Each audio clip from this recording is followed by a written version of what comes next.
everybody, and welcome to the Initiative Order, and welcome to our second to last episode of Agents of Dune, where House Nagara is navigating their training for their impending takeover of Arrakis.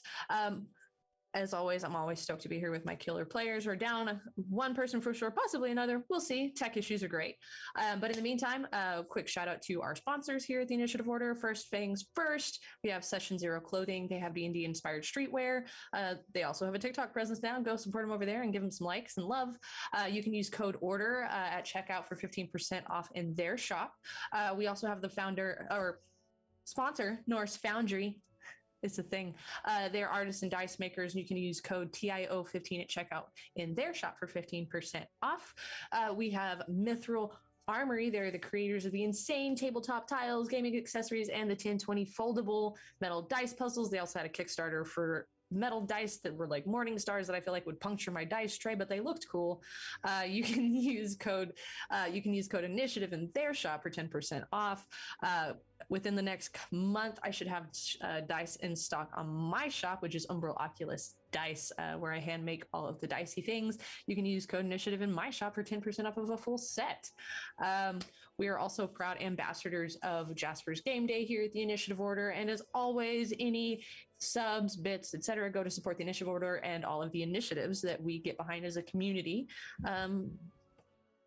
trying to initiate change in the tabletop space.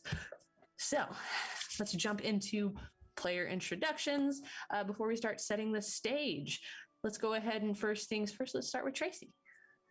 Hello, everybody. I am Tracie, also known as Miss Magitech on the internet. I am a tabletop streamer. I play TTRPGs several times a week, mostly D&D on my own channel, twitch.tv/MagiRPG. I changed it from Miss Magitech. So if you see MagiRPG in chat, that's me. And I am playing Shizu Nagara. She is the eldest child of House Nagara, very ambitious.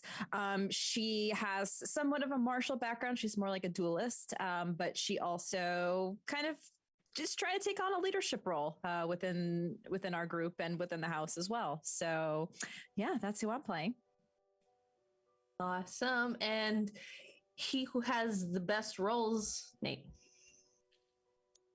Undisputed. Just kidding. Hello, everyone. My name is Nate Bushman. I'm a photographer, tailor, writer, occasional GM, which I'll get into more about that at the end of the session. You can catch my nerdy musings about things on Twitter at Nate_B, or see what I've been up to photography-wise on Instagram at IndieNate. That's INDIE Nate. Or you can just hop on over to my website, natebushman.com, see what I've been up to photo-wise. And today I'm playing Zafir Kallas, Swordmaster of House Nagara. Just glad to, still be alive, despite how crazy things got last session. Yeah, last session was a little heavy, especially for Jess. Hey, I'm Jess. I am a general tabletop RPG lover. I am known as Goblin Queen with 3 E's pretty much on all socials except Instagram, where it's at j.rancor. I play Natalia, who is House Nagara's mentat. She is an equivalent to a human computer. And yeah, she I don't roll bad, but I tend to get the front end of all of the things that are happening. Always getting hurt somehow. Yeah, it's always like the one roll that goes awry is the one that affects you the most every single time. Yeah. Just never fails. And I am Taryn Hackett, also known as Valroop across the socials. I'm a generally creative human, TTRPG player, GM. I am a dice maker, again, under the moniker of Umbral Oculus Dice, and I am also an eldritch entity, but that's beside the point. You can catch me here alternating Sundays. Also, yeah, we have a Sherrick. Hey. You can catch me here alternating Sundays. One more episode of Agents of Dune. Other projects to be announced in the future. I am over at the Red Hair Inn on alternating Tuesdays, so this coming Tuesday, for the Imperium expeditions, where I play a cinnamon roll with anger issues. And then starting August 12th over at the Red Hair Inn, I'm starting a mini series, which is horror D&D called Dust to Dust. And I thoroughly recommend that if you like the spooky witchy vibes. So do that. And then, you know what, let's go ahead and jump over to Sherrick real quick. Hi. Hi. Hello. You can call me Sherrick. You can call me A Black Sparrow. I am a podcaster, entertainer, actor. I play Dungeons and Dragons on Feywild and Out. I stream on Wednesdays, twitch.tv/A Black Sparrow. Podcast comes out every Friday. You can learn more about that at sherrickrobinson.com. And I'm just happy to be back. Yay. But yeah, so as we're getting towards the end of the series and everything too, I also wanted to give a quick shout out because like this is what we've been running. Ooh, look Agents at of Dune. I love the cover. It's beautiful. The art in all of this stuff that Modifius does, stunning. I mean, this set, literally that's the adventure I'm running. There's stuff that could have gone completely different. If you want to run this at home, definitely go check it out because it has the handouts, the maps, the dices, all the things. Thoroughly recommend for a GM because again, even if you and your players watch this, there are so many different outcomes that could have gone better or worse. And obviously we have special person, here at the Initiative Order that's heavily involved. So we're a little biased, Danny. But yes, so wanted to give that a shout out as well because it's super awesome, super easy to run. Literally, you cannot read ahead, just read through it and you're going to get through this great.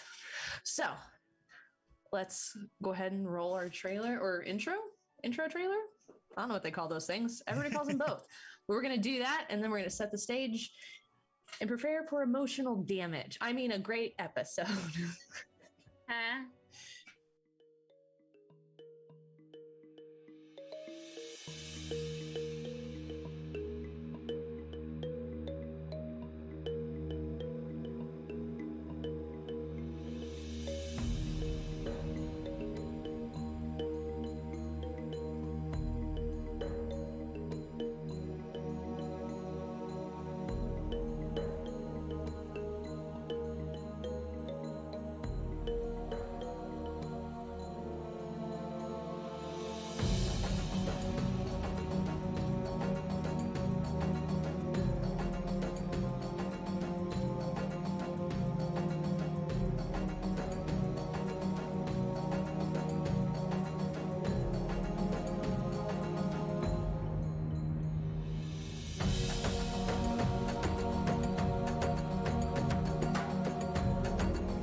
Alrighty. So last episode, House Nagara was tasked with kind of going on somewhat of a field trip with Corbus Zahn to one of their factories. Upon arriving at the factory, it didn't take Alice or Zafir very long to pick up on the fact that this place was very dangerous and that the employees were very disgruntled. House Harkonnen had invited you here so that you could see efficiency, or at least their idea of efficiency. And it became very clear to everybody very quickly that efficiency to House Harkonnen meant not valuing the lives of their employees, because ultimately their goal was production. And if that cost injuries and personnel, they were easy enough to replace. While on your field trip to this factory, you met a couple of the people that worked there and you started getting the vibe that they were being told what to tell you and that they were kind of hiding things in general. Not too long after this occurred, though, a vat of molten metal broke from above, pouring onto the floor, killing several employees, wounding multiple others, and also 2 of your own party. Both Natalia and Jiro were burned. After being taken to their offices there for treatment by one of their on-site workers, which was kind of inefficient. It was kind of a Band-Aid, but you could tell that this medical care was nothing compared to what House Nagara has to offer. But you did also immediately notice that this medical assistance was not being offered to the employees. You all, as you were making your way, did stop to help several workers and did leave a lasting impression on them, seeing that House Nagara does have a heart. This was not something that any of these workers were used to encountering and almost didn't understand how anyone would be that way with them. But after receiving your medical treatment and kind of debriefing in the offices, a letter arrives at the desk of Corpus Zahn from one of the workers who had started a revolt. Basically, they had several Harkonnen guards captive and said either make changes or we're going to kill them. And Zahn very smugly sat back and said, you handle it. Told you that Harkonnen would handle it by killing them. But as you all branched out from that office and went and began investigating through, you chose a more subdued approach. While you did knock some of those workers that were trying to attack you unconscious, Shizu ultimately met face to face with their leader and managed to talk them down and negotiate a peaceful resolution by promising to make the changes in safety that they wanted. Zahn was less than happy with this result because ultimately it meant they would have to spend money in order to make these changes. But you all left with your heads held high, granted wounded. You left with your heads held high knowing that you had kind of bested Corvus. However, on the flight home, you did receive word that there was supposedly another situation that had arisen at that factory and that it had been handled in a manner more befitting House Harkonnen.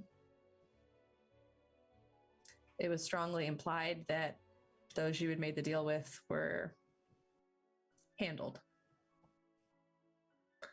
You went back to your dormitory, received your medical attention, and kind of had an evening to yourselves, to be a family, a house. And you had a brief moment of feeling your home planet again. The outside humming and everything else kind of went away. And ultimately, as you all retired to your rooms that night, you're at peace. It's nice, for once. You know your time on Giedi Prime is coming to an end. It won't be long. However, in the night, Alice,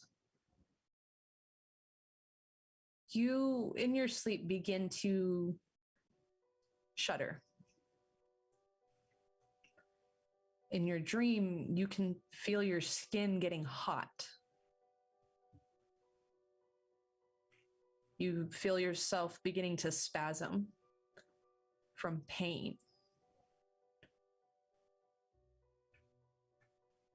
As you open your eyes in this dream, you are almost held aloft. As you look down, you see a figure on a bed below you. You see a snake slithering under the bed. And you see a male figure writhing under covers below you.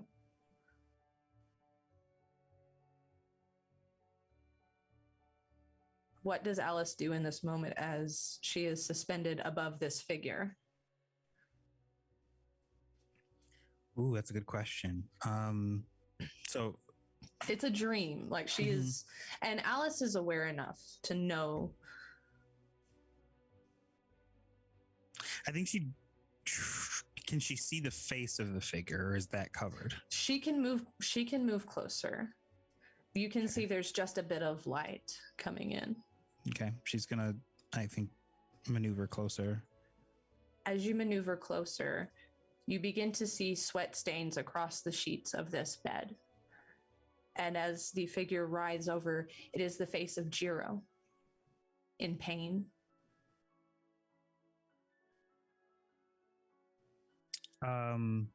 I think she's immediately worried that this is not just a dream. Does she force herself awake? Mm-hmm.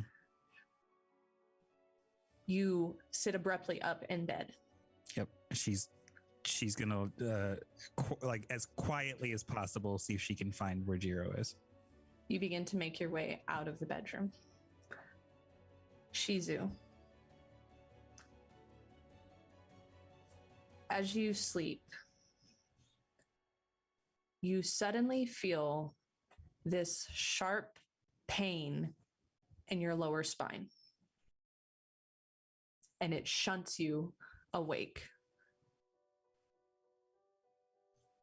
I feel like Shizu might yell out, like kind of like and then she will like immediately like instinctively look for a weapon.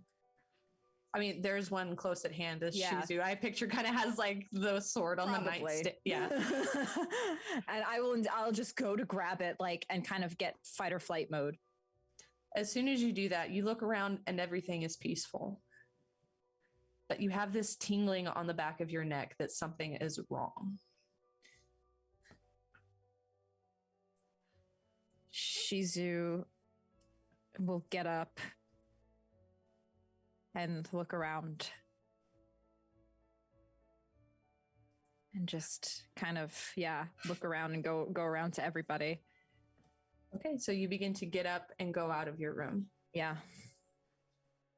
Natalia, in all of your awareness and everything else, for some reason you can't sleep.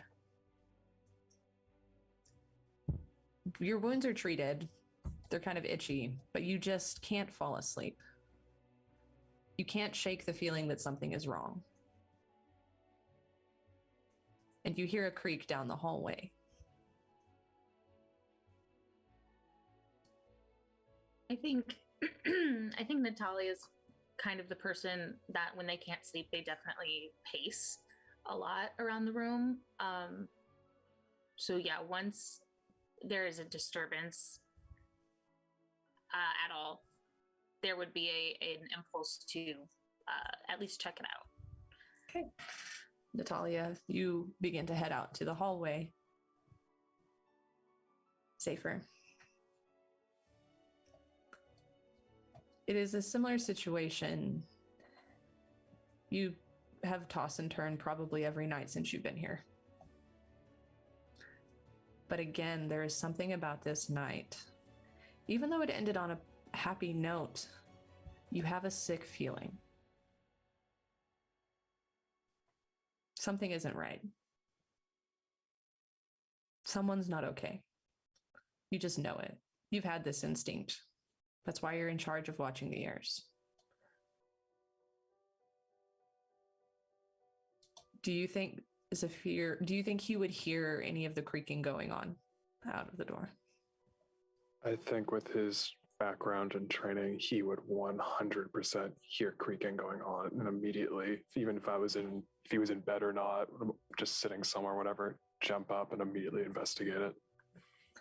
So, as you all are immediately leaving your room, you kind of all meet in this hallway of the dormitory, and immediately all see each other. Alice, you're the only one with any foresight that something might be wrong with Jiro. As you look around, you immediately notice Jiro is not standing with you. Mm-hmm. I think she would shoot Shizu a look that, like, kind of a knowing look. And she just mouths Jiro's name. She doesn't say anything out loud. Yeah. And I feel like as I'm meeting with everybody and I see that my brother is missing, I just like look back at Alice. Okay. And with that, I think that then she would kind of transfer that look to Zafir and Natalia and just like kind of like point at Shizu and then kind of do like a hand over kind of motion, like Shizu's kin, kind of like just like modified kind of like sign language to be like, yo. And then she would put her like this and just point forward to be like, let's go. Like we got to find him. Mm-hmm. So you all go to the room, to the door that is Jiro's. On the other side, you can hear groaning and you hear scuffling. I get my blade ready and I go in. Likewise. You swing the door open to see Jiro writhing in pain on the bed, tossing and turning Alice, very similar to what you had seen. You can see sweat pouring from his head. It's very dimly lit. There is a switch next to you. I would not hit it. I think she would try and listen and intuit if someone else is in the room first. Go ahead then, and let's make a check here. Let me pull the thing. Which one would be? Let's do first roll of today. Let's go ahead and let's make this. Yeah, this is going to be an understand check. So okay. I think she would go with truth. I think truth is probably the best one here. So that is so my target is 11. I got an 11 and a 3. It's 2 successes. It's quiet in here apart from Jiro. You don't get the feeling that there's anybody else in here. Okay. I think then she would hit the light. You flip the light on to see Jiro having kicked off like a comforter to have these plain kind of pale gray sheets. And you see the sweat stains from Jiro. And at the foot of the bed where his feet are, you see tinged blood stains. I would immediately go over to him. He is not responsive. As you come over, he is completely unaware that you're there. There's what's Jiro, what's wrong? And I'm like trying to like wake him up or like have him hear my voice, like anything to try to bring him back. As you're trying, you can see him at one point, his eyes kind of flutter open and almost roll back. As he continues to like squirm, clearly in pain. He is hot to the touch. What happened to him? As you lift the covers, you notice immediately that the bandages where he had been fixed before are seeping and do not seem to be doing well. They did something to him. May I, in this a little bit of chaos, use my sort of mentality. My mentality. To sort of like when Shizu pulls back the covers to reveal. May I do a quick like equivalent of a perception or investigation of whether or not I know or I can tell if the bandages were tampered or if I know anything? Yeah, go for it. Okay. That would be, that's an understand. Okay. Understand and truth in this moment. If I do not know it, it is irrelevant. So that is target 15.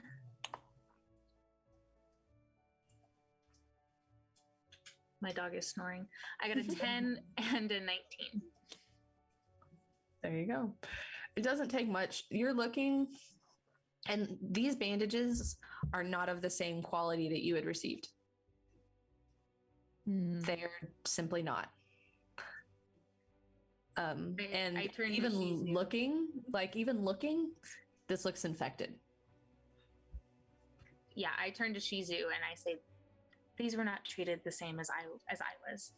My bandages are pristine and intact and doing their job of healing, but these were probably not very clean. He's quite infected with something. Oh, they did this on purpose.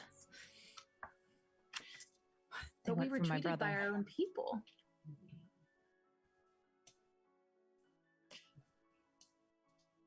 Shizu kind of like thinks for a minute, unless something happened. He doesn't normally, this doesn't look normal. I know sometimes wounds can get infected, but this is not okay. We have to. It's just strange. Well, and Zafir and Alice both, you know that you have to get Jiro to some sort of medical treatment. Yep. Alice is hesitant because I think she's putting together what Natalia has said, is that if it's our own people that have treated him, can they really trust to take him? You know what I mean? Like take him back to the same. Well, and you would know that there is an actual medical office on this campus that was not where they went. You know, the medical treatment you received was back in your room. So there is a facility on campus. You just have to get him there. Okay. Zafir, can you carry him? Gladly. And I immediately just run, move up to the bed and calmly pick him up. And I let whoever wants to lead me out. Yeah. Sweaty, you can feel the heat, it almost burns your arms coming off of him. And you make your way as you rush through the hallways, and you see immediately a Harkonnen assistant housekeeper sees you and kind of has this panic of oh God, as they see what's going on and immediately are following you and ushering you to the medical facility. And eventually you do arrive, you get him checked in, and it is confirmed this is an infection from poor treatment. Whatever it was, these were not cleaned efficiently. And this is bordering on similar to a staph infection, but it's very aggressive.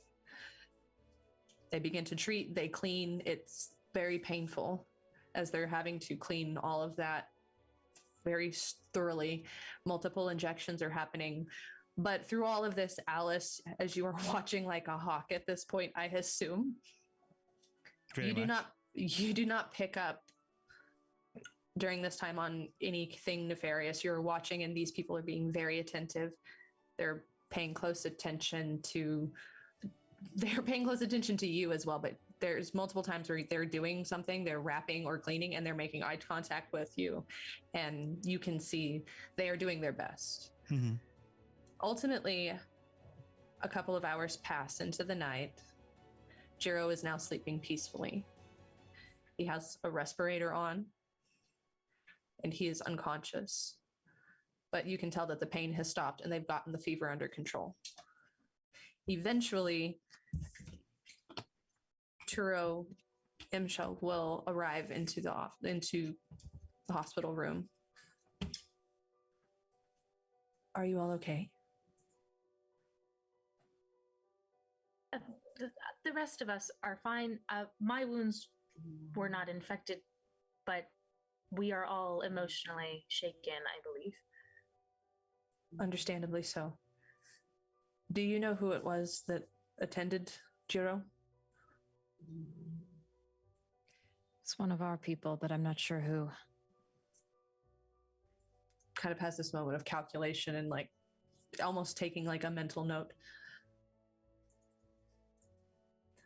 Okay, well, we'll keep an eye on him. I've spoken to the physicians here. He's going to need some rest, but he's going to be fine. It's treated. They've got it under control. But I do recommend that you all return to your dorms and finish the night's rest. You have a busy day tomorrow. You're supposed to go in and check on your goods before they get shipped out.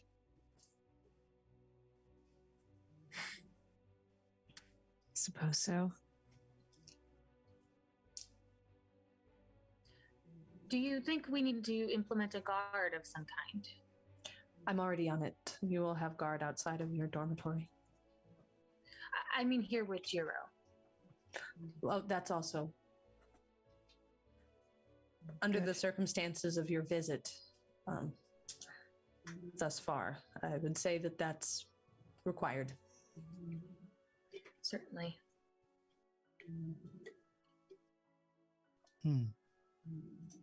I turn to Shizu just to make sure that she's okay. She looks, you could tell she looks troubled. There's a lot of concern on her face, but she's trying to conceal it as much as possible, but you can tell. Yeah, Alice kind of lets out like a humorless chuckle. And it's like, it is rather ingenious to try and incapacitate one of our own by a seemingly, I'm trying to think of the word, a seemingly inconspicuous oversight such as a infection, but it's the lack of the appreciation now subsiding. I think I want to know exactly who it was that decided to do this. I agree. And I think that they probably would have been able to get away with it if my wounds had not been treated so well. Anything, it's the perfect form of subterfuge. They knew exactly what they were doing. It was right under our nose. The Baron has also been informed, and the Countess is to be notified. Good.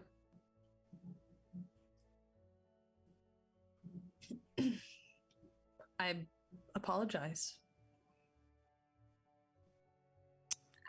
You did not do this on your own. I will save your apologies to the perpetrator of this crime because they will need that and much more, I think. And she just has like a very, very concerning smile on her face and she walks out.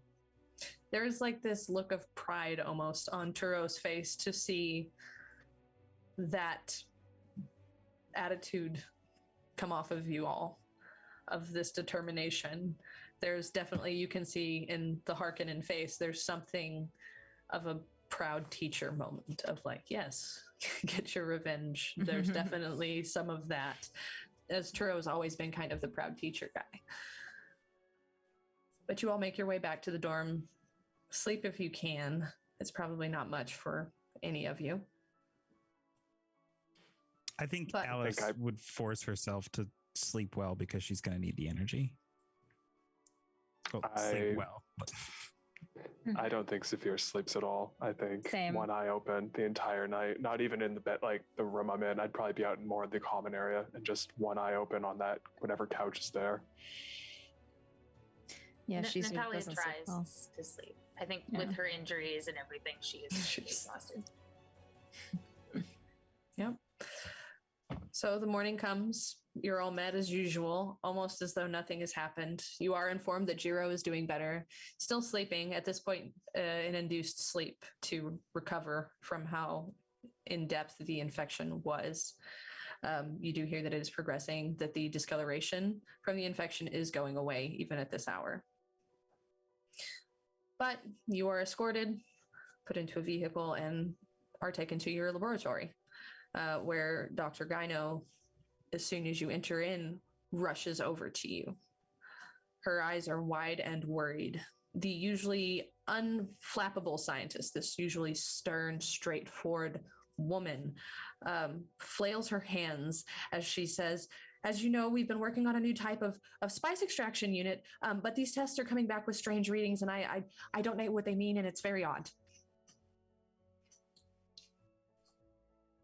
Natalia does grabby hands.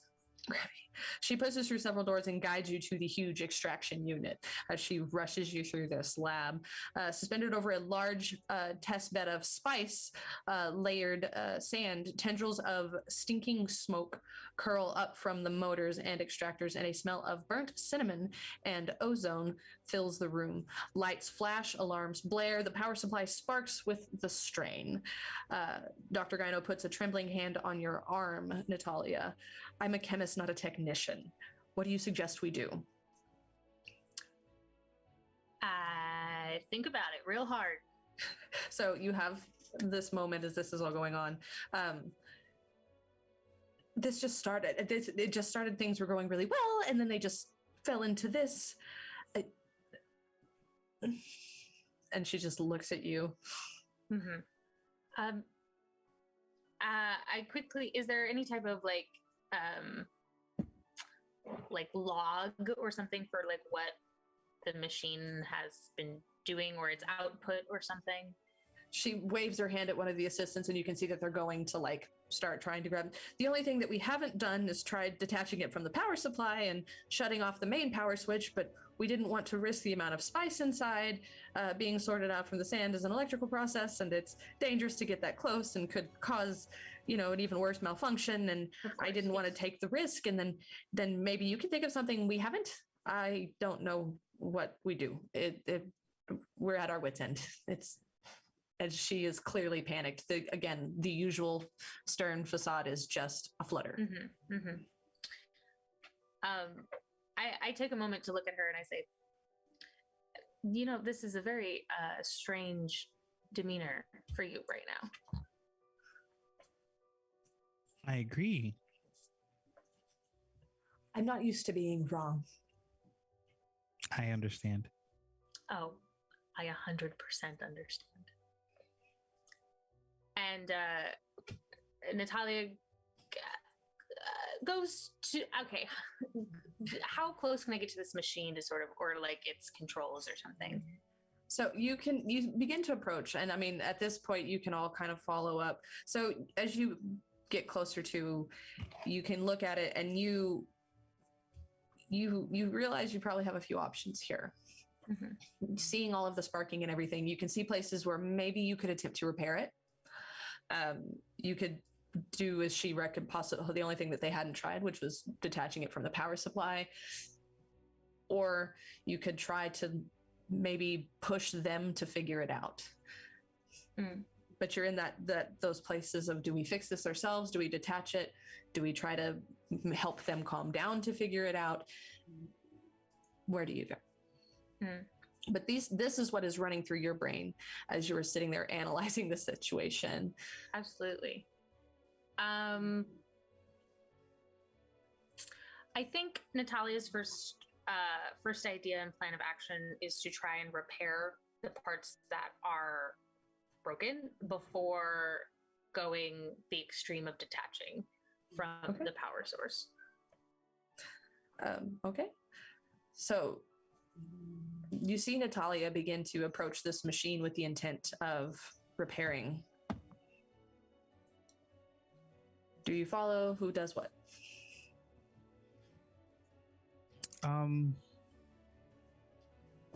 I think I would like to kind of study the surroundings, because I mean, Alice's expertise is not going to be anywhere close to like helping to fix this thing, but she's keeping an eye around for any signs of like anything that would give her a hint about like, you know, if there was anything that's going on or anything else that's making the doctor nervous, or just because obviously now she realizes head has to be way more on a swivel, because it's something as simple as getting a wound treated now is a point of sabotage. So she's just looking for anything she can possibly find out on that front.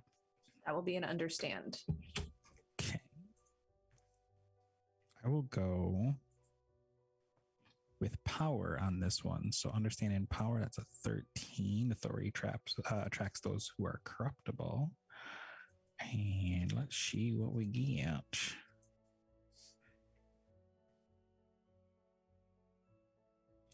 Dang. Okay, I got a 13 and I got a 20. Okay, so that is one success. There's so much noise and so much chaos with everyone running around. You have no real read off of this other than this is out of the ordinary. These people don't make mistakes. You can't exactly pinpoint where the fault is, but it's not right. It's that same kind of like sick feeling in your stomach as before. Something's just not right. Something isn't settling, but you can't pinpoint it right now. Okay. I think she will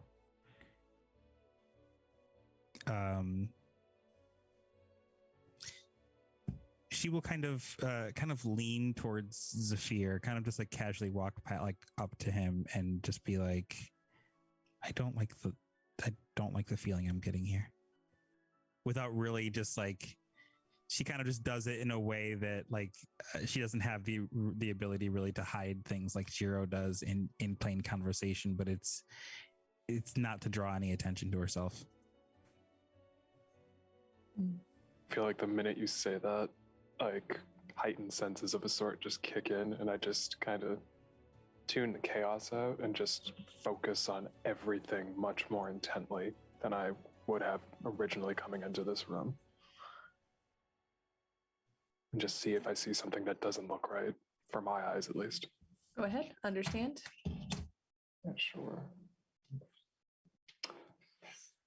I think it's just, duty. So just it's like duty to my family house. Duty. But like, yeah, I know. I thought the same thing. So my reach will be 10. Duty and no wares. Yeah, no successes on that. 15 and 17.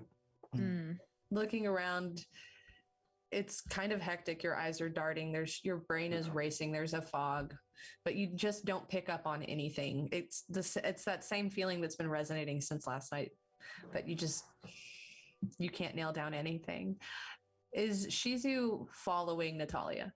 I think so. Yeah. Kind of close, like getting the story, like. Mm-hmm. Okay. Yeah. So, Natalia, you approach the machine. It's this massive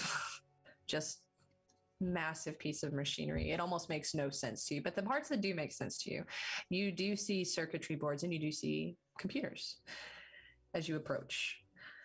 So, in order to make this repair, that is a difficulty of 3. I will say that you do have 3 momentum. And of course, you can always give me threat if you want to roll extra dice. Let's see here. Yeah. So as a moment, you can do, it's the same thing. 1 threat buys you a die, that sort of thing. However, you do have 3 momentum, so you can spend 1 momentum to give yourself 3 die total, or you can spend 3 momentum to give yourself 4.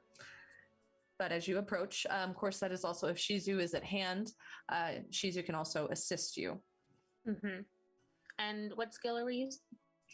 This is going to be an understand test. Okay.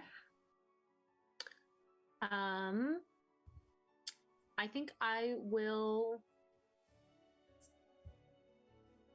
I'm going to live life a little chaotically. I'm going to give you a threat. Okay. And take an extra die. Okay. And Shizu, will you be assisting? I think, I'll assist as well if I notice. Okay. Yeah. Yeah. I appreciate the threat. We might need those momentums for something. So you could. All right. So understand. I do have focuses in advanced technology, and you do, and that. Oh, nice. And that does apply here. Great. I will use, I think, duty at this point, dealing with our upcoming spice duty. Yeah, spice duty. Spice duty, no wares. Yes.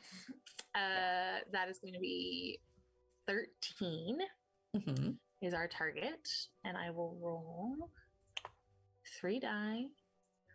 I got a 6, a 9, and a 17. Shizu, what did you roll? Let me roll now. 13. 3 successes. Yay! So you begin to work, and slowly but surely, Alice and Zafir, you are watching from the back, and you are watching Natalia flawlessly mess with the circuitry, plug into the computer, and you see Shizu just pointing things out and holding wires almost confusedly at different points. It's almost comedic to watch the two work, because the moment something is taken from Shizu, another is handed, and she's just got she needs 3 hands at that point. But somehow Natalia, without looking, you managed to do this. So a power surge blows and the laboratory goes dark. But as you look at the equipment, it's intact and it's okay. That's good. So the equipment has survived. I think there's a moment when the power goes out. Natalia stops and is like, I didn't do it. And then she looks at the machine and she's like, but I did do that. Mm-hmm. So at this moment, Dr. Gyno is standing next to you. My team didn't cause this.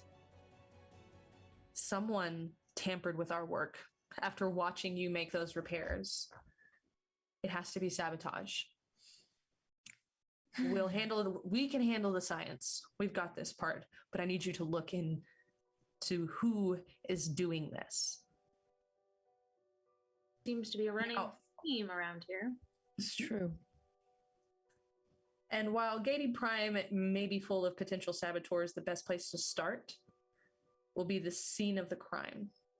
So you begin checking the laboratory in hope of unearthing some clues.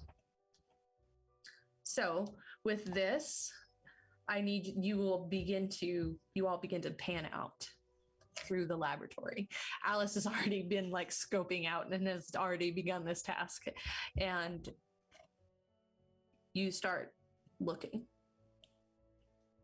So with this, I need each of you to make either an understand or a discipline test.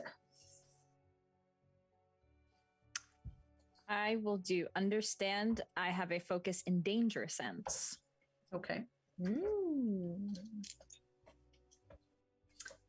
What statement? Truth, I'm thinking. Finding out what's going on here. 6, 7, 8, 9, 10, 11. So it's 11.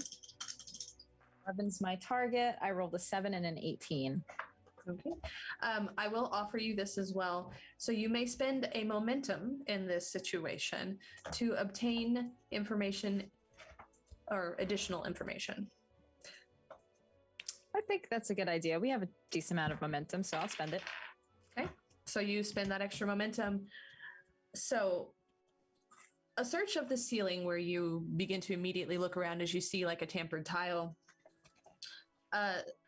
A search of the ceiling reveals a hidden electronic spy eye recording a nearby device. I point up and I'm like, well, it looks like somebody's watching us. And I don't think that that's the security cameras. It looks like a spy camera. Should we grab it? See if we can trace to who. I don't think we can even, but. Do you take it down? I think I'm going to try to pull it down. Yeah. Okay. So you take that down. Interesting. So who's next as you continue to scour the lab? I will go, and I think Alice is going to start looking for anybody that potentially looks nervous or any sort of if somebody's caught slipping and they're proud, or anything like that. Kind of following off of Shizu's lead, so I'm going to use faith and discipline, and that's going to give me a target of 15, and I give you a 2 and a 15. So 2 successes. Again, I will allow, actually with the extra roll, I will just allow So as you are making your way, you see somebody that you think is like slinking, but they kind of duck and dodge out of your sight, like you lose them. But as you are, you notice on the machine that there's a panel removed and there are frayed wires that looked as though they have been purposely frayed. Okay. And I think she will again kind of just casually point that out to Natalia. Say, I don't believe these wires are meant to be this way. And I did watch someone just slink out of their way out. Natalia, go ahead and make your roll, either understand or discipline. We're gonna understand and I think we're gonna use justice right now. Okay. 7, 11. I got a 15 and 11. Okay. Would you like to spend a momentum to reveal a clue?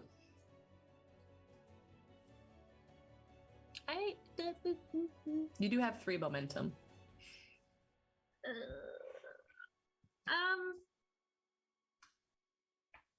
I say do it. Okay. I was gonna say I don't want to use all the. No, you got it. We might get more. I rolled a 9. So, a search of as you see those frayed wires, and now you're alerted to the power supply issue. A search of the power supply reveals a remotely detonated chemical reaction is what severed the power. I relay this information. Going through my crazy computer brain, would I know of any specific houses or anything that would deal with chemical warfare of some kind? Numerous houses. I mean, just about immediately that it's not unknown, like it's not uncommon at all. Okay.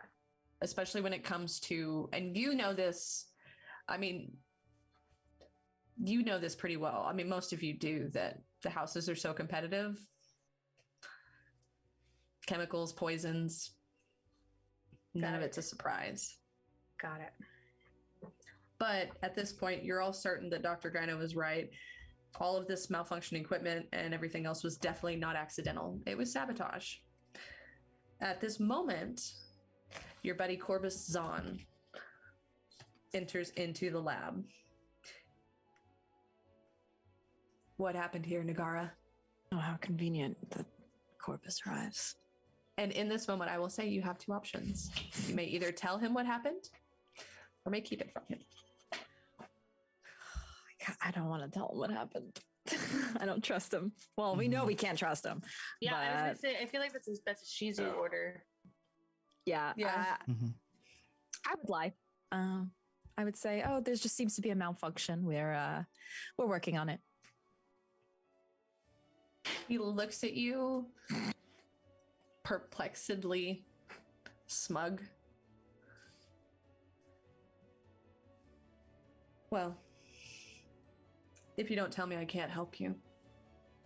So, I do hope you figure out and find what you're looking for. I'm sure we will. He turns, walks away. Yeah, no. We don't need his help. Hopefully I didn't make a mistake. So now you have these 3 clues in front of you as he leaves. You may investigate these clues for further details, as you have now isolated, as everything calms, as Zahn is out of the way. And you have begun to push people out. So, Shizu, you have the spy eye. Yeah. Alice had found the frayed wires. Natalia, you have the exposed chemical reaction.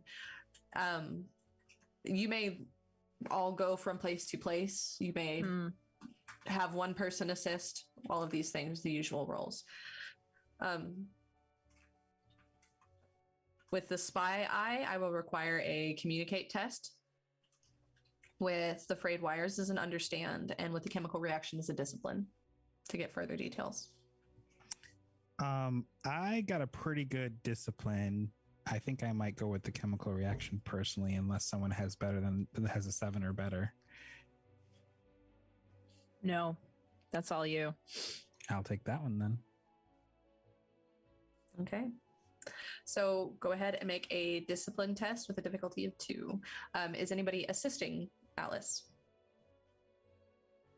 Do it. I'll assist, considering I don't really have much help to Well, offer all of you on do this. it. So I'm good for assisting. Hey. Do it. Someone's Okay. gotta be the muscles, okay? Yeah. I figured in this whole situation too, while everyone was looking around the room, I probably would have just been at the front door or front entrance, immediately being like, no one comes in, no one leaves. Mm-hmm. That's a great question. Is there only one entrance and exit to this space? There are multiple in this space, Okay. Never mind. leading to different parts. Because I was going to say, because then if somebody tried to sneak out, if there's only one, then Zafir probably would have seen. Anyway, I think I'll go with truth. That one makes the most sense to me. So my target then is going to be a 14.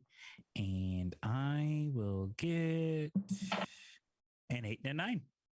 So... And I also got a 9. Okay. All right. So while you're working on that, Shizu, go ahead and... Yeah, I was thinking of looking actually at the frayed wires, maybe. Okay. I think I probably would have a better look at that. So that's understand. And Zafir, I will allow an assist on this as well, by the way, as you are kind of, I will say at this point, you are going around and just kind of patrolling. Just everywhere all at once. Yeah. So I will use justice as my statement. I will get revenge on those who wronged me. As there is a problem here that we're trying to solve. Oh, I rolled a 2 and a 9. And I rolled a 4. Nice. Y'all are building momentum back up. I just wanted to let you all know this. All right, the spy eye. That is a communicate test with a difficulty of 2.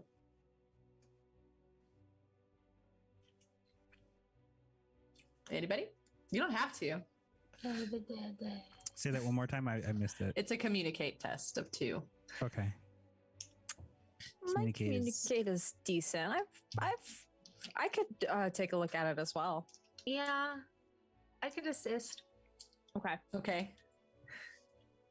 All right. So communicate's 5, and I will. I'm gonna use justice again.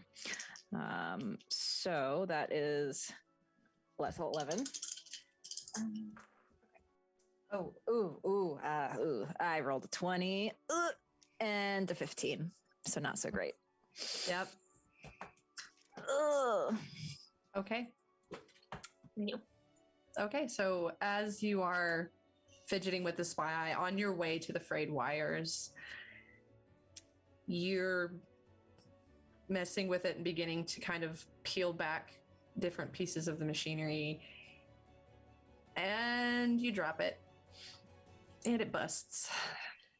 Shit. Nice. But that's when you begin working on the frayed wires, almost to like immediately cover. Zafir, your eyes and Shizu kind of meet at the moment of like fumble. Oops. I give the look like oops. Alice, while you're messing with this, while you are trying to analyze this chemical reaction, you hear a crash and the sound of busting glass. Kind of winces, but she doesn't turn to look. So the frayed wires, as you're looking at these frayed wires, you do manage to pick up on fingerprints that are kind of smudged. So you think quickly, take an adhesive, pull them off, and immediately hand them over to a technician who immediately runs it to their scanner and begins running it through the system. At that moment, Alice, you begin analyzing these chemicals. And just with the extraordinary abilities that as a Bene Gesserit you've been given, you begin to determine the types of chemicals used. And as you are almost sorting through them in this metaphysical manner, these chemicals are available in this lab. In fact, they're rare chemicals stored only in a locked and monitored area. As you are saying these out loud, there's a technician relaying this constantly to you. And they have a handheld and they pull up. There was only one person that accessed that room, Jiro. And at that moment, Shizu, the fingerprints come back as an employee named Jiro. Well, that matches the prints. Where is this Jiro? Are they here that we know of? Alice, go ahead. No, go for it. I was going to say Alice instinctively believes that they just pieced out, like conveniently. She doesn't say it yet, but she's like, no, they're definitely not in here. So, in this moment, I believe they're in their room over by the lab. One of the employees kind of... Zafir, would you mind accompanying me to Jiro's room? With pleasure. So you make your way as you're led to the door. Mm-hmm. And it's like a set of dorms. You can hear rustling in the room. Mm-hmm. Zafir, remain here, please, in case they make a run for it. Will do. Okay. And she is going to take a look at the handle before she touches it. Just plain handle. Okay. Just, nothing, Just nothing in suspicious. case. No, she's going to try it. It opens. And as soon as the door opens just a little bit, you just hear, I didn't do anything. Just instinctively. Okay. She, as is her quirky habit, she never she will use her hands to turn it, but once like the door swings freely, she uses her right foot to push it open. She never really like uses her hands to like open a door that like swings in or out if she can help it. Yeah. So as you look in, her room is small but functional and very tidy. Mm-hmm. There is an aroma of chemical cleaner that gives the air an unusually fresh scent, something you haven't experienced, honestly, since you've been on Giedi Prime. A small plasteel chair and desk and a matching cot are the main pieces of furniture in this room. There's a panel on the wall sides open to reveal a closet and a few articles of clothing inside. As she is sitting on her bed with her hands up as she now sees you entering into her room. So you have options here. You may both search her room and attempt, obviously, to communicate with her. I'm going to look back at Zafir and kind of just like motion for him to enter the room. I'm going to slowly walk forward, and while doing that, I know it's just like you said, it's kind of like a common room leads into the main like sleeping area. Just want to take a look around for a second, like just vision wise, like not really specifically honing in on anything, but I just want to make sure nothing seems out of place. Because I feel like at this point, I'm just, every hair in the back of my neck is up. There's no way to turn that off or whatnot. So then go ahead and roll an understand test for me. Okay. Understand in truth, because I feel like, cut to the point, not to make a pun. That'd be 11. That one actually was not right. Nothing. Did you want 19 and a 16. I was going to say, did you want, with that, Alice, did you want to assist as you are standing there? And I was also going to say, if you would like to use momentum or give me threat, that was an option as well. I mean, you do have 4 momentum right now. Y'all have built momentum up pretty quickly. No, can I use a momentum? Yeah. Sweet. Yeah, I can assist as well. I got an 11. Okay. And I got a 3. Okay. I wanted to make sure you knew you could do that because y'all do have like 4 momentum built up right now. Yeah. Now it's 3, but that's beyond the point. So as you're kind of peering across this room, just on the inside of her closet, you see like kind of almost like an envelope folded between 2 pieces of clothing. Do you grab it? I was gonna say, do I see this, or is it just Zafir? Well, you are assisting, so you probably see it and point it out. Okay.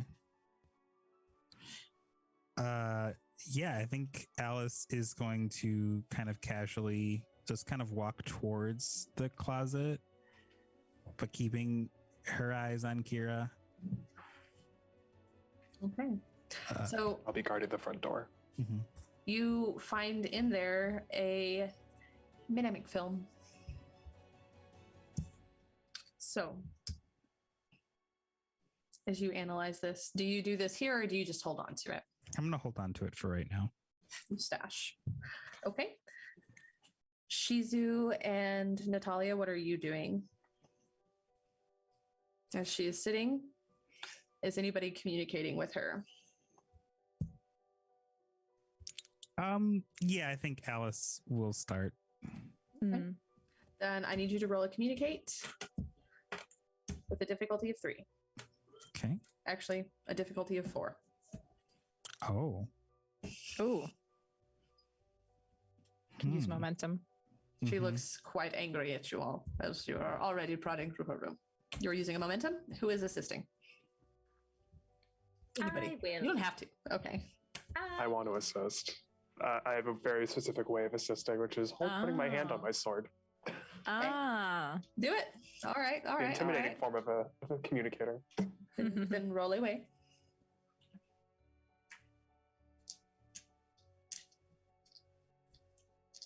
You're gonna be real mad at me. Uh-oh. 2 ones? That is so 4 successes. Okay, Natalia, what did you roll? Yeah. Wow. I rolled a 3. Okay. We're not going to talk about my roll.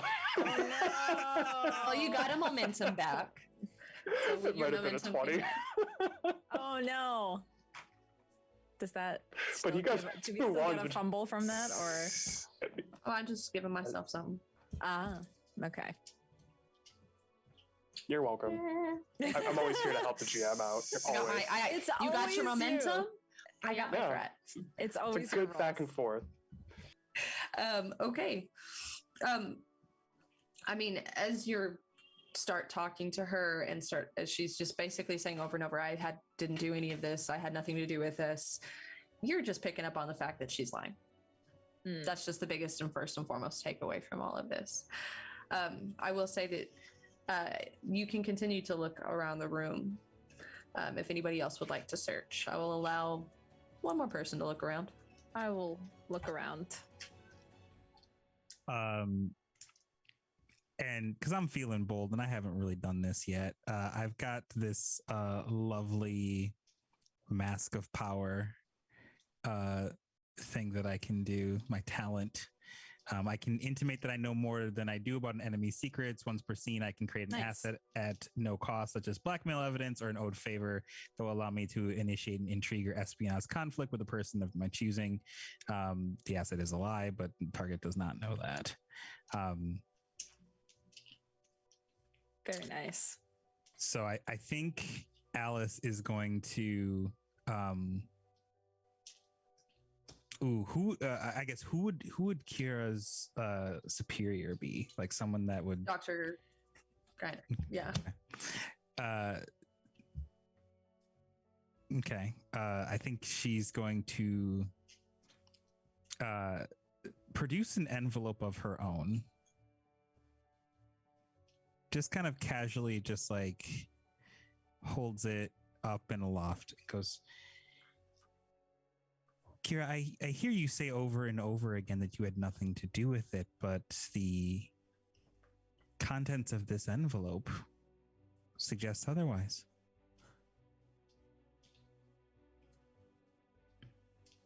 And go ahead and roll. In this situation, go ahead, because of the way you twisted this, roll a communicate.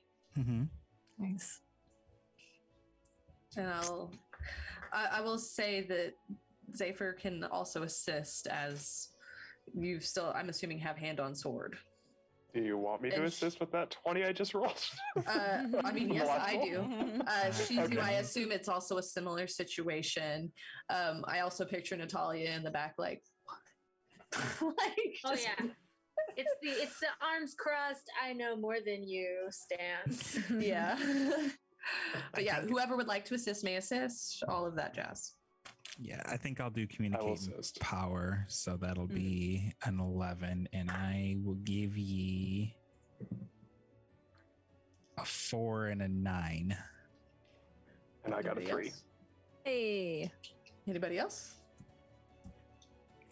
I'm busy looking around, so I'll Okay. let them do the talking. Okay. In that situation, you say this, and she says, "You found both of them?" As her eyes flash to the closet and to the door jamb. The closet. Okay, I'll look. Which over is the- where the- that was. the You saw closet- Alice yeah, walk over. Oh, Yeah. I see. Mhm. I see. Yeah, I got the one from the closet, so you want to check the one at the door jam. Yes. Like yeah. there is something tucked, and you pull out a second film. Okay. Now we have. And as you hold these films in your hand, Corbus Zahn steps up behind you. He's so annoying. He says, "That's not ideal. It looks like you'll need to use one of our interrogation rooms." And he turns and begins to walk. So, immediately, guards come in, take Kira, and begin to follow Corbus. In this time, you play the two films. Film 1 that Alice found. Karzan, we have provided all materials needed and any type of sabotage you need to execute. Earl Elber Vernius. The second film, Karzan, once Nagara is distracted, get as much intelligence on the Nagaran technology as you can. Send all data to Heir of Case, who is waiting on Ikaz. Earl Elber Vernius.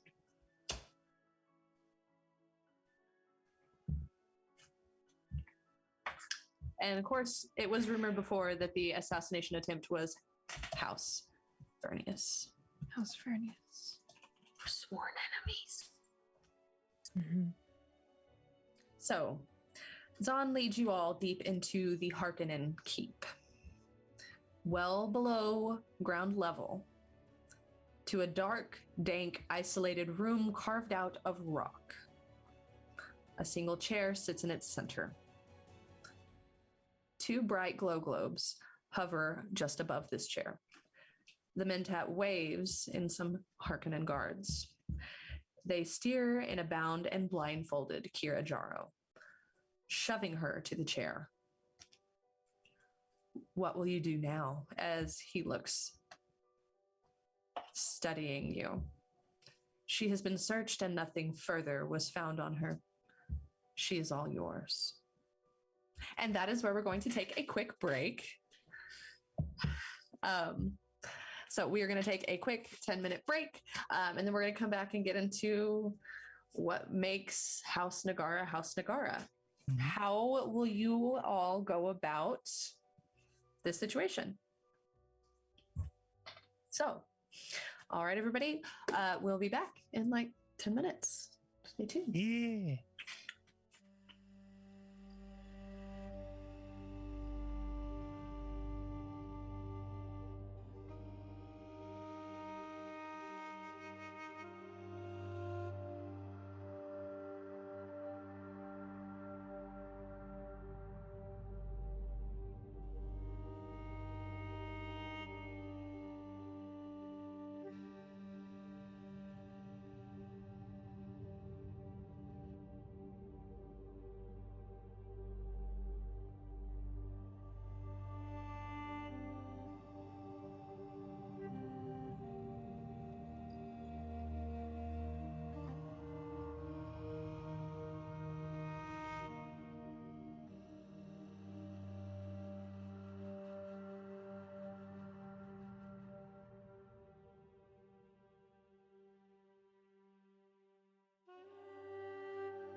Alrighty.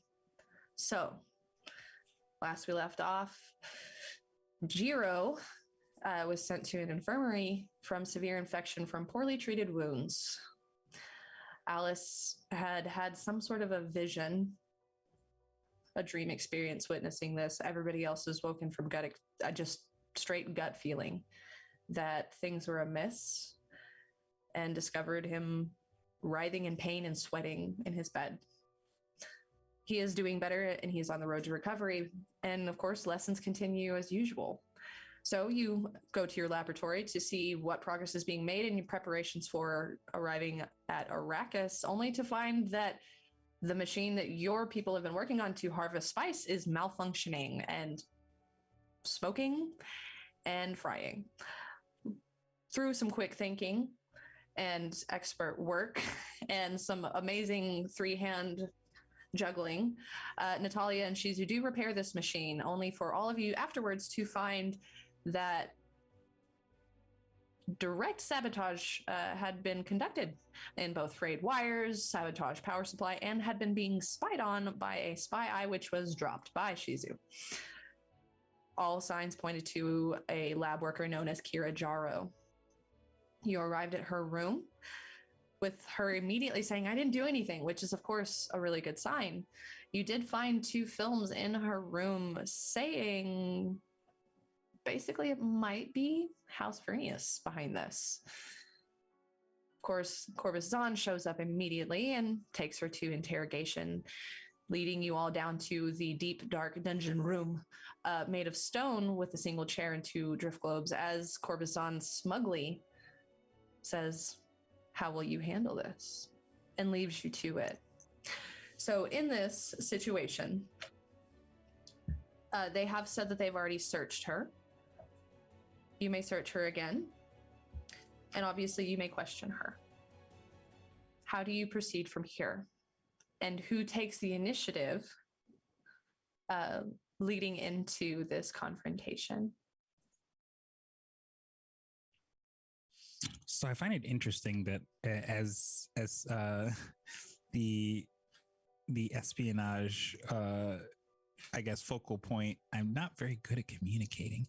So generally, you're the insight person. You are the magical Bene Gesserit. You are.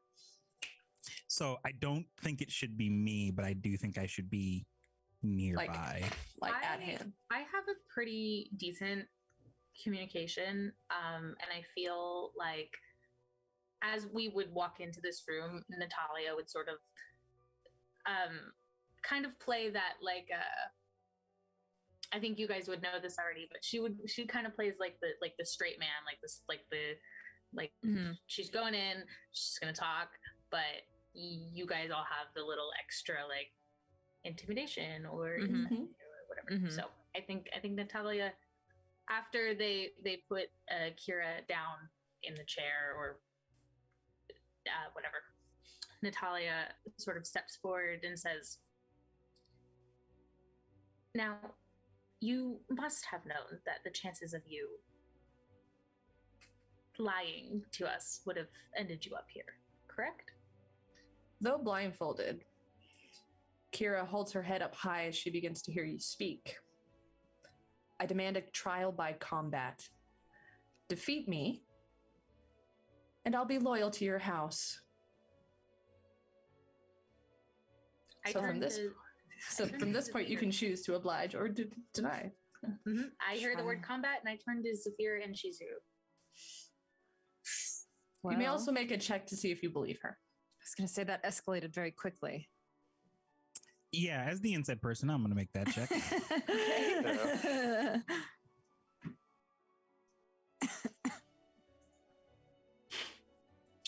What would you like me to? Let's do, since this is, you're trying to get a read, let's do an understand. Okay. I'll say understand, or even in this situation, discipline. I'm going to go discipline, because that is my jam. And I will also say power, because authority attracts those who are corruptible. And I will give ye So that target is a 14, and I will give you a 13 and a 1. So, Nice. as you are watching her posture, and in spite of her fear of the Harkonnens, although it's not unusual, you do get the vibe that she's being honest about this offer. So you may either combat or interrogate.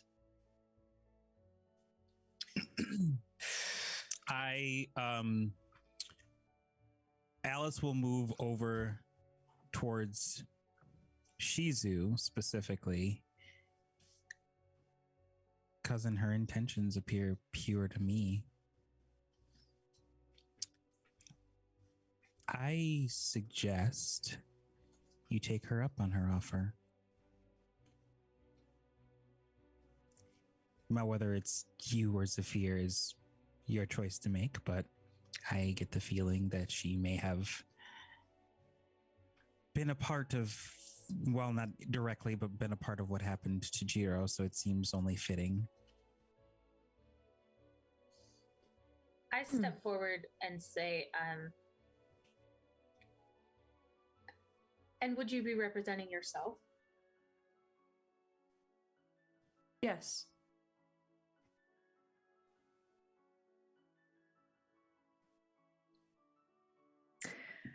Well then, if that's what she wants, and if we do this trial, then she could serve the house. Then perhaps we do it. It seems fair. Yes, I suppose it does. Despite what she's been a part of, I think... Before we move forward, I suggest, Zafir, we do another body search. I concur. Okay. Who is searching? This. Hello. Okay, that's a discipline test. Yeah. I will say the more successes you get, the better. Okay. Y'all want me to grab some momentum? Yeah, do the momentum. Yeah. Spend the momentum. You have 4 Then momentum. I would like to, do that, So and I'd you- like to assist. Okay, so then that is 4 dice total being rolled. Okay, I will do faith because I trust my leaders to know what is best. 4 and a 5, and I forgot I have one more.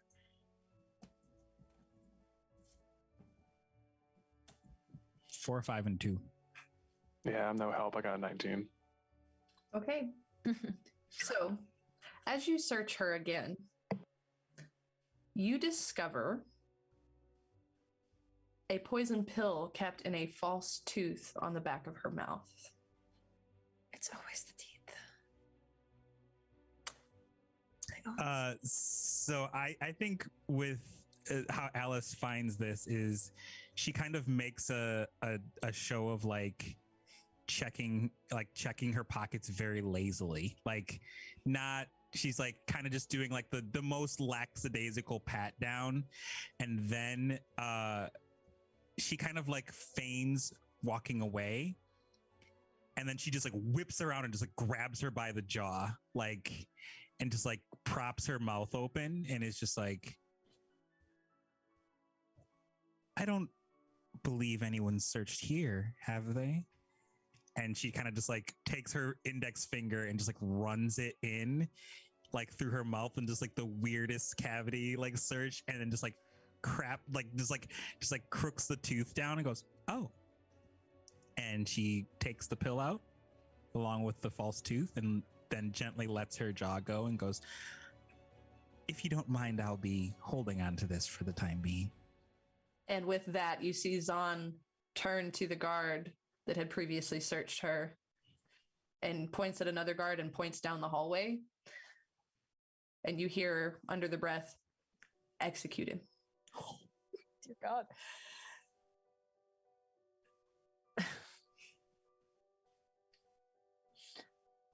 So, Oh, how do you proceed? fuck. Do I save this? Can I save this fool? No, he gone. Okay. He's real dead.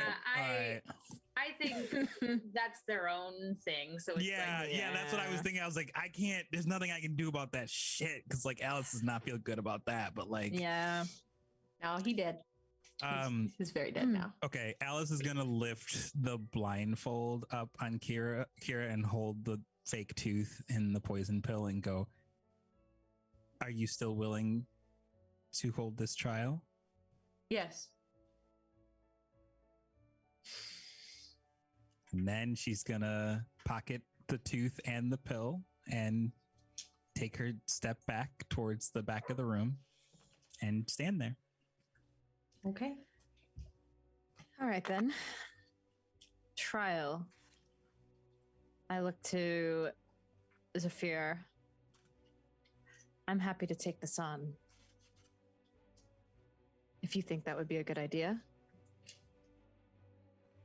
I am pretty good at My dueling. lady, as much as I am always up for a fight, I defer to you, my lady. You are the one leading us. Then I will do My this blade is then. yours, though. Yeah. Okay. So, a trial by combat involves a one-on-one duel using shields and personal blades. Kira has a razor edge kinjal and seems to be an expert in its use as you begin to prepare the area, as she is flowing this blade through her fingers back and forth. She does not have a personal shield, however. I don't think I do either. Nope. So obviously one of you has to face her alone. A duel is a type of conflict and works kind of the same way that a lot of the previous conflicts have worked. Each combatant is represented by one of two circles, which I put our map in our chat for you to see. Basically, the character cards go in the circles, so that is where you are.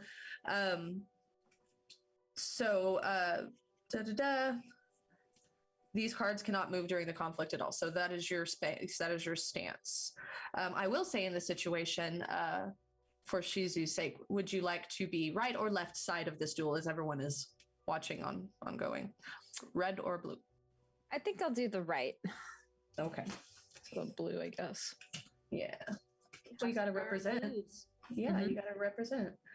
Okay. As you begin to post up, you look across and she is quite adept. So you both do have your kinjal as you pull your blade as well. The two areas in front of each circle represent defensive zones of each combatant. While the map remains static, it represents the two opponents moving, ducking, and dodging. Each combatant places their assets in either of those defensive zones. So, is Shizu right or left-handed? I think right-handed. Okay.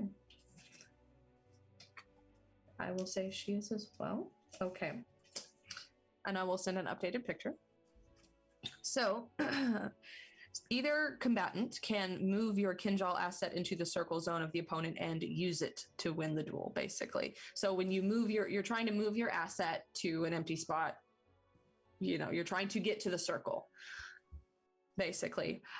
Only one character can fight. The player begins with the initiative. So we'll do the initiative roll. Using an asset in the character's circular zone is a contested battle test. So when you get there, that's when you'll do the contested roll against each other with a battle test, meaning both opponents roll and the user of the assets must score higher in successes than the other.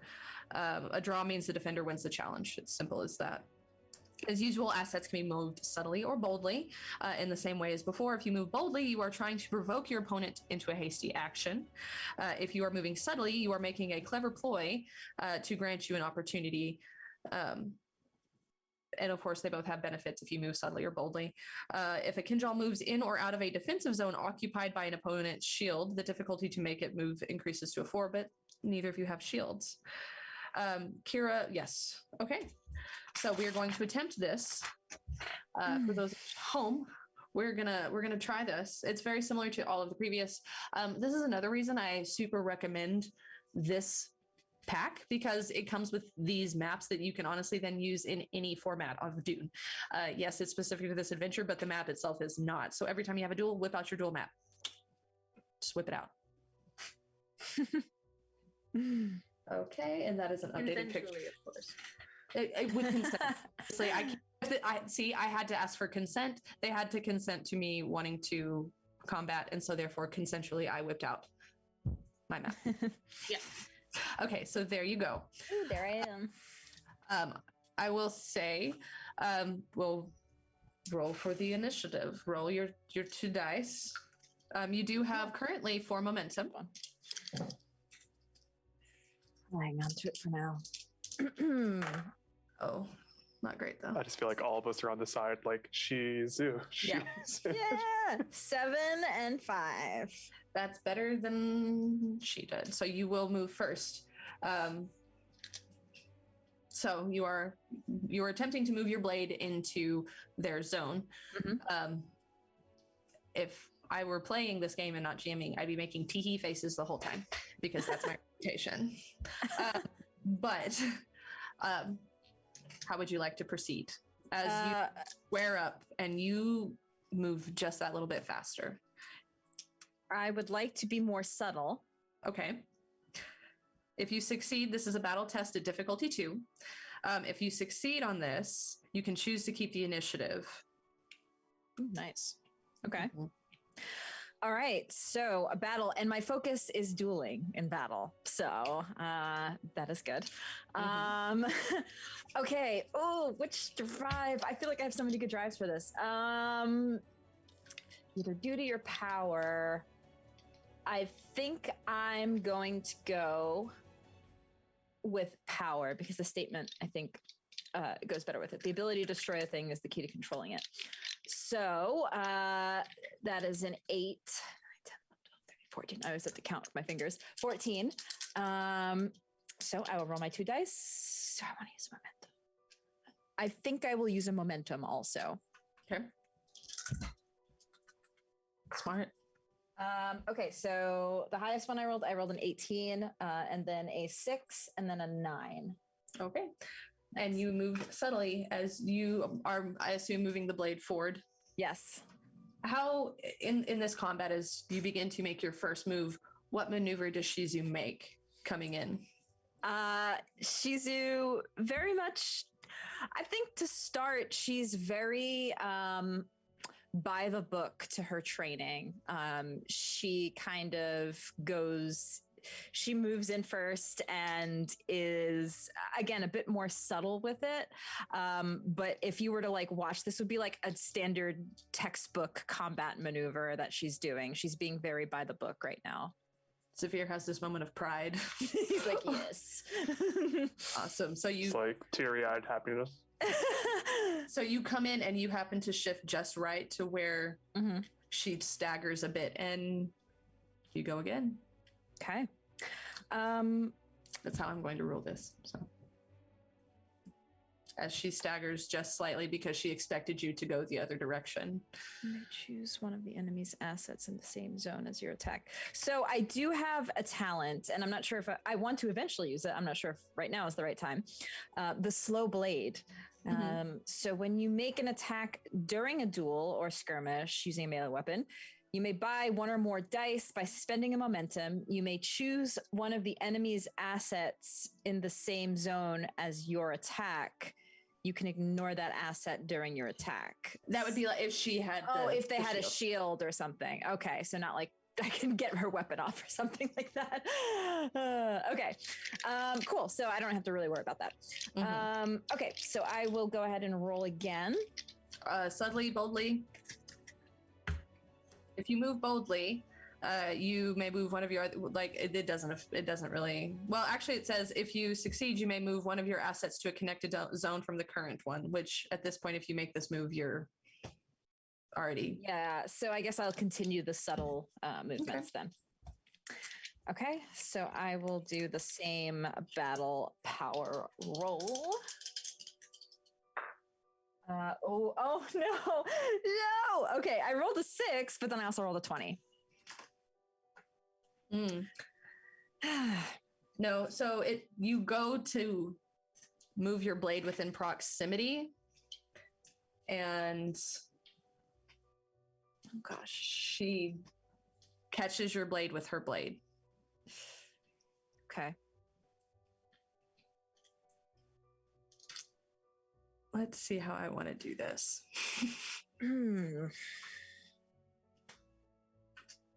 Okay.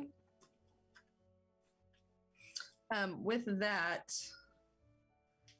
yeah, so she catches it and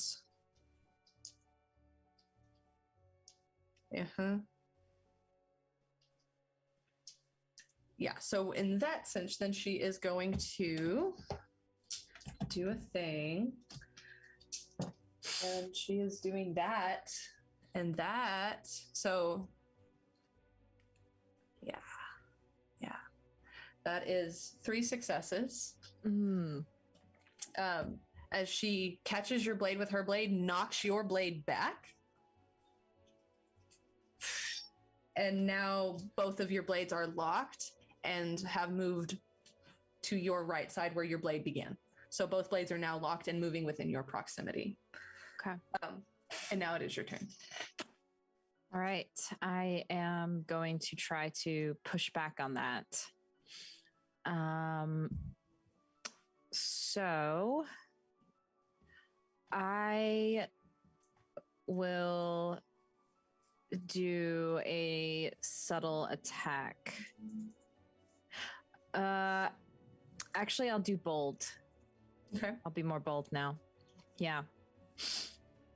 Okay. So, okay, that's good. I rolled a 9 and a 5. Okay. So with that, you can move her blade. Are you moving it? Oh, actually, no, with that one, you keep the initiative. So you do move your blade forward past her blade. So you slip it up under her blade and move into her proximity, and it's your turn again. All right. Let's roll it again. Same thing. We'll do a bold attack. Oh, wait, you did do yeah. 4 and a 12. And what is my battle and power? So that's 8, 9, 10, 11, 12, 13, 14. So 14 is total. So yeah, I rolled under for both. Let's go. Awesome. Yeah, Nice. so you Shizu. So you push her blade back and manage then to take your blade. You are now past and right up on her. You are in her circle and her blade has been pushed back away from your defensive zone. But it is now her turn. We're going to do the same thing I did before. And that's really bad for her. I'm giving y'all a point of momentum. Yay. Nice. As I rolled a natural 20. Oh, the best number. And just all failures and a natural 20. So you, in doing this, you jar her. She was not expecting, watching you come in so textbook and so timid almost. She was not expecting this. As you go from being subtle, she expected you to be that sly person. When you come back at her with such bold action, it catches her off guard. And now it is your turn as your blade is moving to her chest. Okay. Well, I don't. This is a contested. Yeah, at this point, this is a contested battle. Okay. So you have 4 momentum. Yes. So I will say you can spend 1 for 1 die, 3 for 2 extra die, and that's your cap for now. But you can spend. I was gonna say I also have a talent that I think allows me to use a determination point to automatically succeed. Cool under pressure. When the situation gets tough, you take a deep breath and get the job done. And I feel like that's kind of what Shizu is thinking right now. So yeah, I'm gonna go ahead and spend my determination point to succeed. Okay. So you come in, you push the blade back and fight past her blade, knocking it up and just jam it into her armor. Where do you hit her? I want to say like up the shoulder, one of the upper shoulder areas, but not, obviously not piercing too much or anything. But yeah, I was going to say, are you going to actually pierce or are you going to stop? I'm going to stop because I have honor. And yeah, so I won't try to hurt her too much. So you come up with that blade and it just barely hits her shoulder, not even enough to draw blood, and stop as her blade drops to the ground in surrender. Sweat drips from her forehead, and with a grimace of pain, she moves into a kneeling position. You fight well for a house known for technology. As she kneels before you, I pledge fealty to House Nagara from here on. We are a house known for many things. Don't you forget. And she collapses into a sitting position. I can tell you where to find all of the information you need to know about your enemies. That would be a great start to your newfound fealty. Indeed. And as she would actually, if possible, walk up to Shizu and politely whisper, "You would make the Sword Masters of Gina's very proud right now." Shizu smiles at that.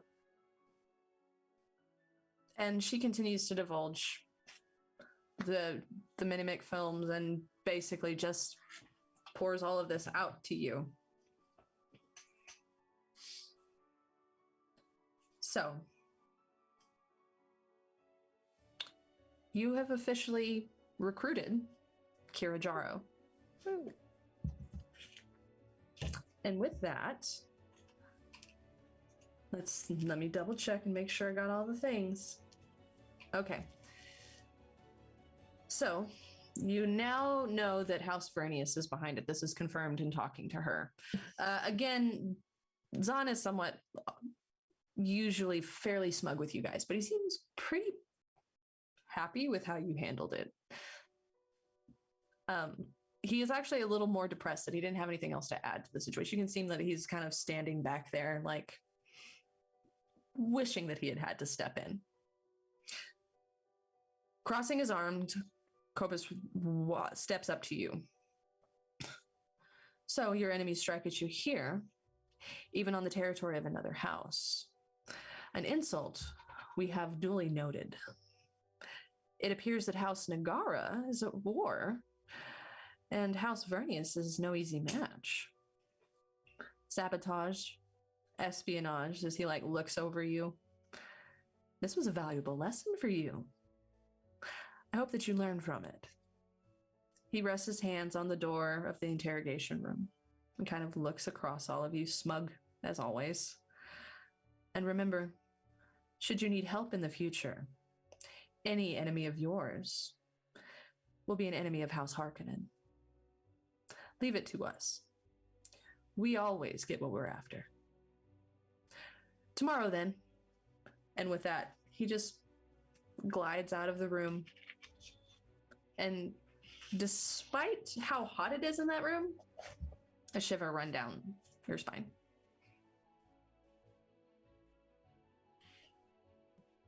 Kira is removed from the interrogation room and taken for rehabilitation and still kept under very close watch, but seemingly has been recruited and is now officially under the watch of Dr. Gyno. So, you return home.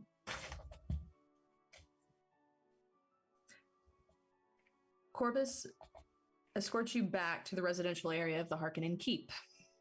As you reel from the understanding that your house is now at a war, that it's not as it was, you do get word that Jiro is doing better, is conscious, but is having to be kept on a respirator. It seemed that a lot of fluid had built up in his lungs.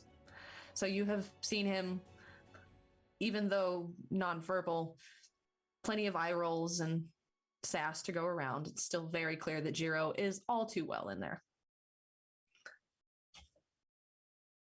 The glow globes here are warmer.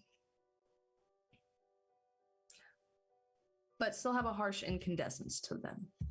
The ubiquitous aroma of manufacturing chemicals again permeates everything, even at the seat of power, as you've been called to see the Baron. As you walk the long hallways, the architecture, the opulent decor, and even the servants now seem stark and intimidating. You no longer feel safe on Giedi Prime. That's gone out the window. It's probably been a long time since you've even remotely felt safe, but now it's confirmed. Who is the spy or an assassin? Are you feeling ready to become one of the leaders of House Nagara someday? Footsteps echo down the corridor, hurrying towards you. One of the Harkonnen Keep stewards nods her head at you. The Countess Nagara has just arrived on Giedi Prime. She would like to see you. The steward ushers you to the large reception room. Small tables covered in fragrant dishes, refreshing beverages dot the room. Poison snoopers wave their spindly arms at different points along the walls. Gazing out of one of the armor plaza windows, Countess Nagara, the leader of House Nagara, looks regal and ragged. She can't quite hide the dark circles under her eyes or the exhausted set of her mouth. At the other end of the hall stands Baron Harkonnen, an imposing figure, to say the least. Though he clearly noticed you enter, his attention is focused entirely upon an attendant. They speak in low tones, not inviting interruption. As she turns to you, tall, slender, decorated, looking all her best, in spite of her exhaustion, her skin looks you up and down. The light of the glow globes reflect off of the delicate pendant on her throat, a representation of Nagara's moon. Welcome. The Baronin finally greets you. Eat, drink. And he goes back to his business. As you see the Countess before you. And you can see that Jiro has been wheeled in and is sitting next to her, mostly dozing, but you can see the concern on her face. As she sits, even in spite of all of this, her usual stern, calm, collected self. I will very properly greet her as the normal formalities would be for our house, and just tell her, Countess, it is good to see you. And there's like a small warm smile as she subtly, quietly reaches her hand across the table to take yours. I'm glad that Jiro is okay. As am I. It was quite a scare for us, but it is good to see him here. Zafir, thank you. I do not say a word. I bow, and then I immediately take a position right behind her as her guard, basically. Because I feel if she's in the room, she's the one I'm immediately going to be protecting above everyone else. Natalia, I've heard you've done well. You fixed the broken machinery. Oh, yes, Countess. My mind has truly been an asset, and I have befallen quite a few injuries here, but the mind stays strong. Alice, I'm glad you made it. Countess, it is always a pleasure. Now, Shizu, well, everybody's picks up on this. She looks tired. And if you have any questions, now's your chance.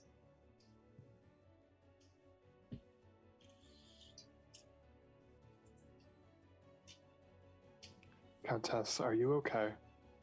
I don't even finish the sentence. It's just you. It's just, yeah. She kind of like nods, like she knows. Arrakis is a challenging feat. And it's absurdly hot. When they say hot, I just hand water. How have things been progressing on Arrakis? Well, hot, waiting, but so far it's been a good process.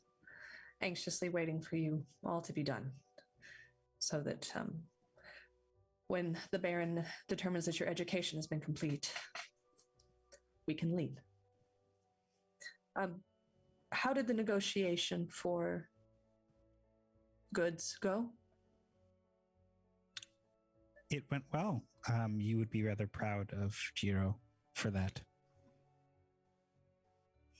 She kind of nods, like politely, and like looks back at Jiro and reaches over again subtly as to not make a show of it, but takes his hand. This gives House Nagara a solid financial foundation as well as resources to put towards improving the melange manufacturing equipment. Quite astute of you for your first foray into negotiations. As she's kind of saying this to Jiro, and of course there's like some eye roll and like kind of a bit of a flaunt.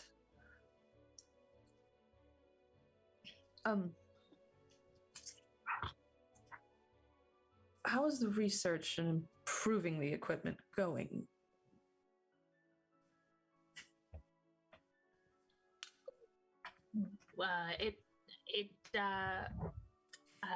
Natalia sort of struggles to find the correct words and says, it was going well. And we have had some minor inconveniences along the way with the equipment, but it has been handled. Well, I commend your quick thinking. Without your assistance, someone could have been severely injured. I did hear of a saboteur, so I'm proud to say it's been handled. As she like looks over at Shizu. It has been.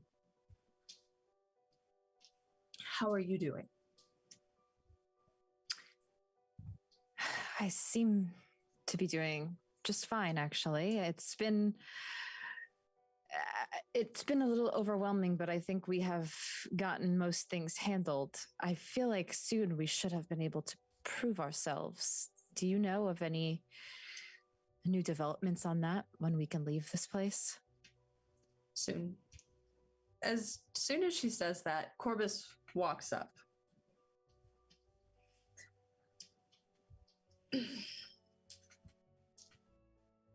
Are you aware that your heir here took it upon herself and actually dueled one-on-one with the saboteur?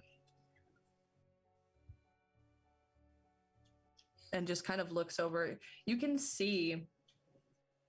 Does she look like not happy by that, or is she? She kind of like narrows her eyes.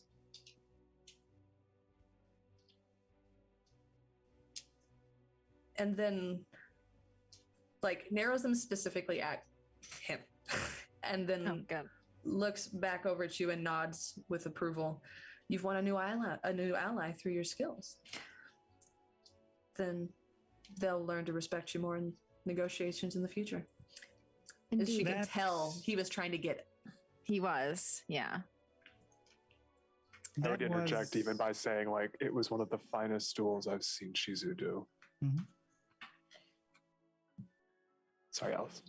No, that's all. That was 100% success rate. Mm-hmm. You're all just like immediately like the way I picture it is like everyone's just like Shizu just so good. And they come up Shizu. Yeah. She would make the Swordmaster Zuki-Naz very proud right now. So while the Countess and Baron remain in the picture of cordiality and politeness, there seems to be an edge to their relationship as this progresses. All this time you had thought them friends, because why else would the Countess have put you here? But seeing them together like this, you're no longer sure.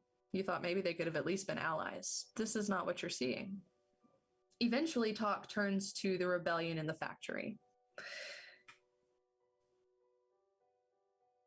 You, Zafir, thought to mention it to show how well you dealt with a dangerous situation. But the Countess's reaction is the opposite of what you expected. She pulls herself up to full height and points a finger at Baron Harkonnen. How dare you, as she points at Jiro. You promised me that no harm would come to my heirs. I demand an apology. And because you clearly do not understand the value of keeping one's word, I want something you can comprehend. I demand compensation. So, as a group, I would like you to decide how you will play this out. You may handle this as an intrigue conflict as we had before, moving assets, etc., or you may play this out as the prolonged conflict. So if you go for the simple option, which I would recommend, this is you so many successes total. You have to succeed so many tests, and then that equals the overall success. Each player character should decide who they wish to assist. The Baron and the Countess are quite evenly matched, so it depends on how well the player characters engage with the conflict. Each player character must decide who to side with, although all of them will probably side with the Countess. The Baron will be impressed with any who side with him, though, and mark them for favor later, just so you know. Each player character must then make a communicate test at difficulty 2. With this, let's see. Okay, so with that,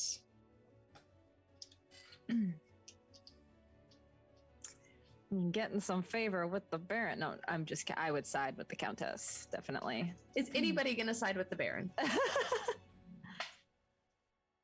I think we all have a very strong duty to our house. Mhm. Yeah, I think we're pretty Okay. tight-knit on Then this. everybody make a difficulty 2 communicate test. I mean, I took a position right behind the Countess the minute upon Yeah. entering the room. So if I win against that, I feel like I wouldn't be alive. Is definitely a duty drive.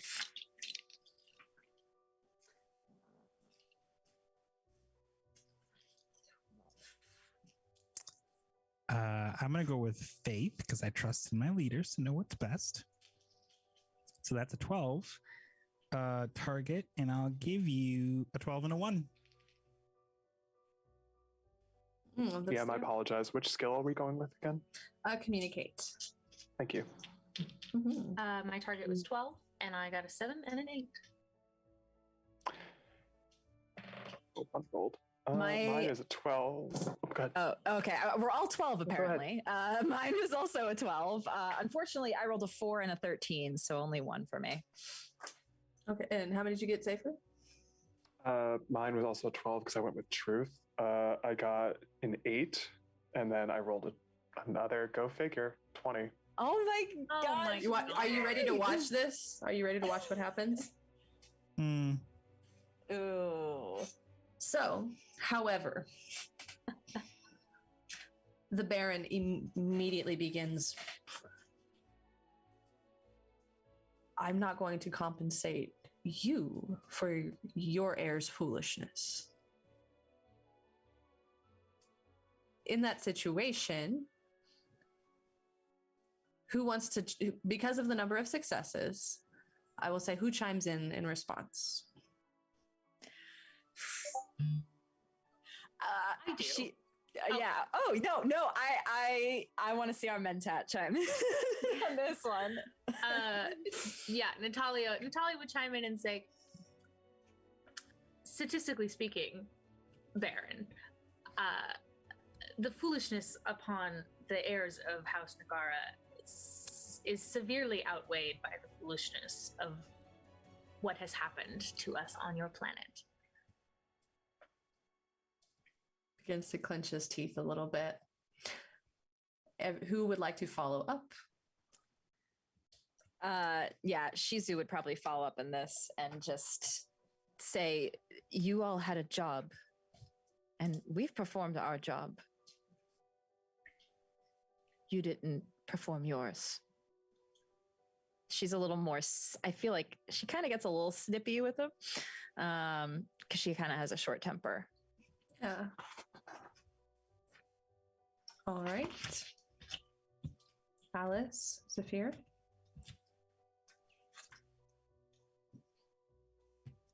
I could see where the Baron was going with that, except for the many interesting coincidences, and shall we call them what they are? Points of sabotage that we have endured while being here, that takes it out of the realm of foolishness and away from bad luck and into the realm of a lack of care and sense of upholding one's word and duty, perhaps.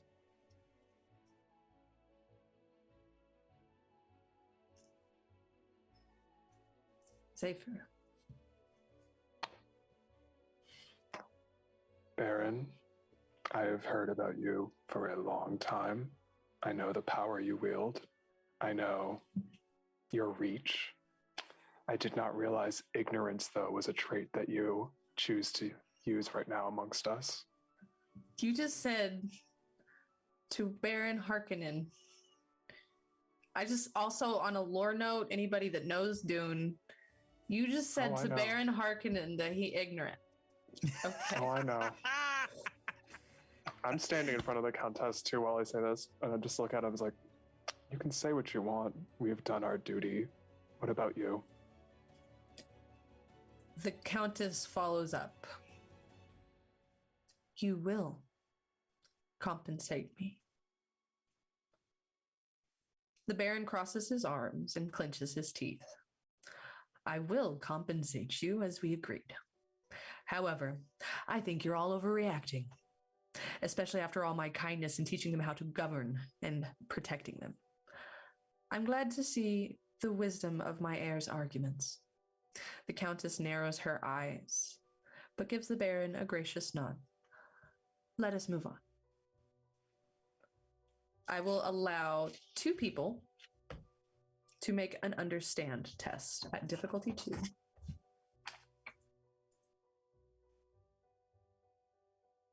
I will understand.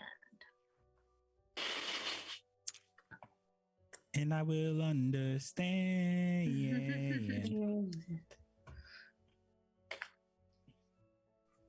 I'm still tripping in my head that you told the Baron Harkonnen that he ignorant. I'll do understand and power, and that'll give me a target of 12, and that's an 11 and a 6. Okay. Nice. I chose faith and understand, and I got a 10 and a 4, and my target was 14. Okay.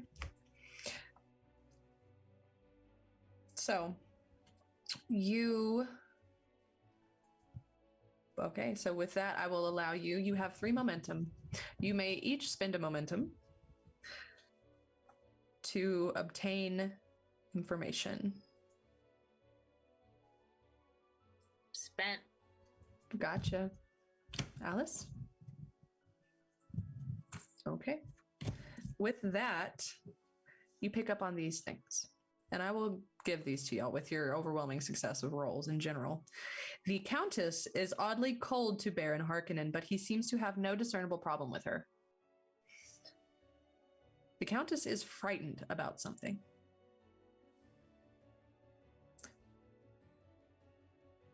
Whatever it is, she believes that your lives may be in danger.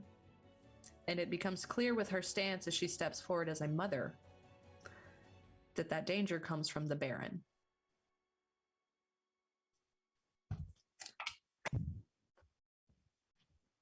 With a pinched expression around her mouth, the Countess turns her back on the Baron and places her hands on yours. I believe that your apprenticeship here has come to an end, and it's time for you to join me on Arrakis. As she smiles at you, Shizu, and looks back at the other three. And over at Jiro, who is like sitting there, like, you can see there were moments during that where he's like, because that's Jiro, let's be honest. Zahn begins to protest.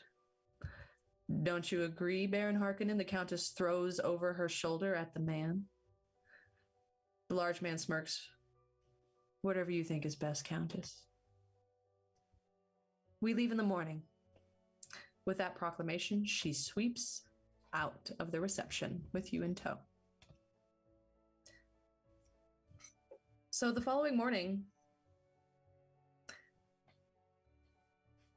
you wake up, gather your belongings, Jiro still in tow.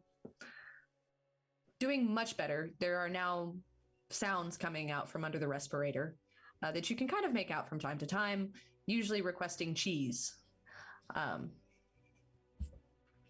But you do make it to your ship. It's very similar to the one that you had repaired in your simulation. The engines roar and the floor trembles beneath your feet as your transport lifts off of Giedi Prime.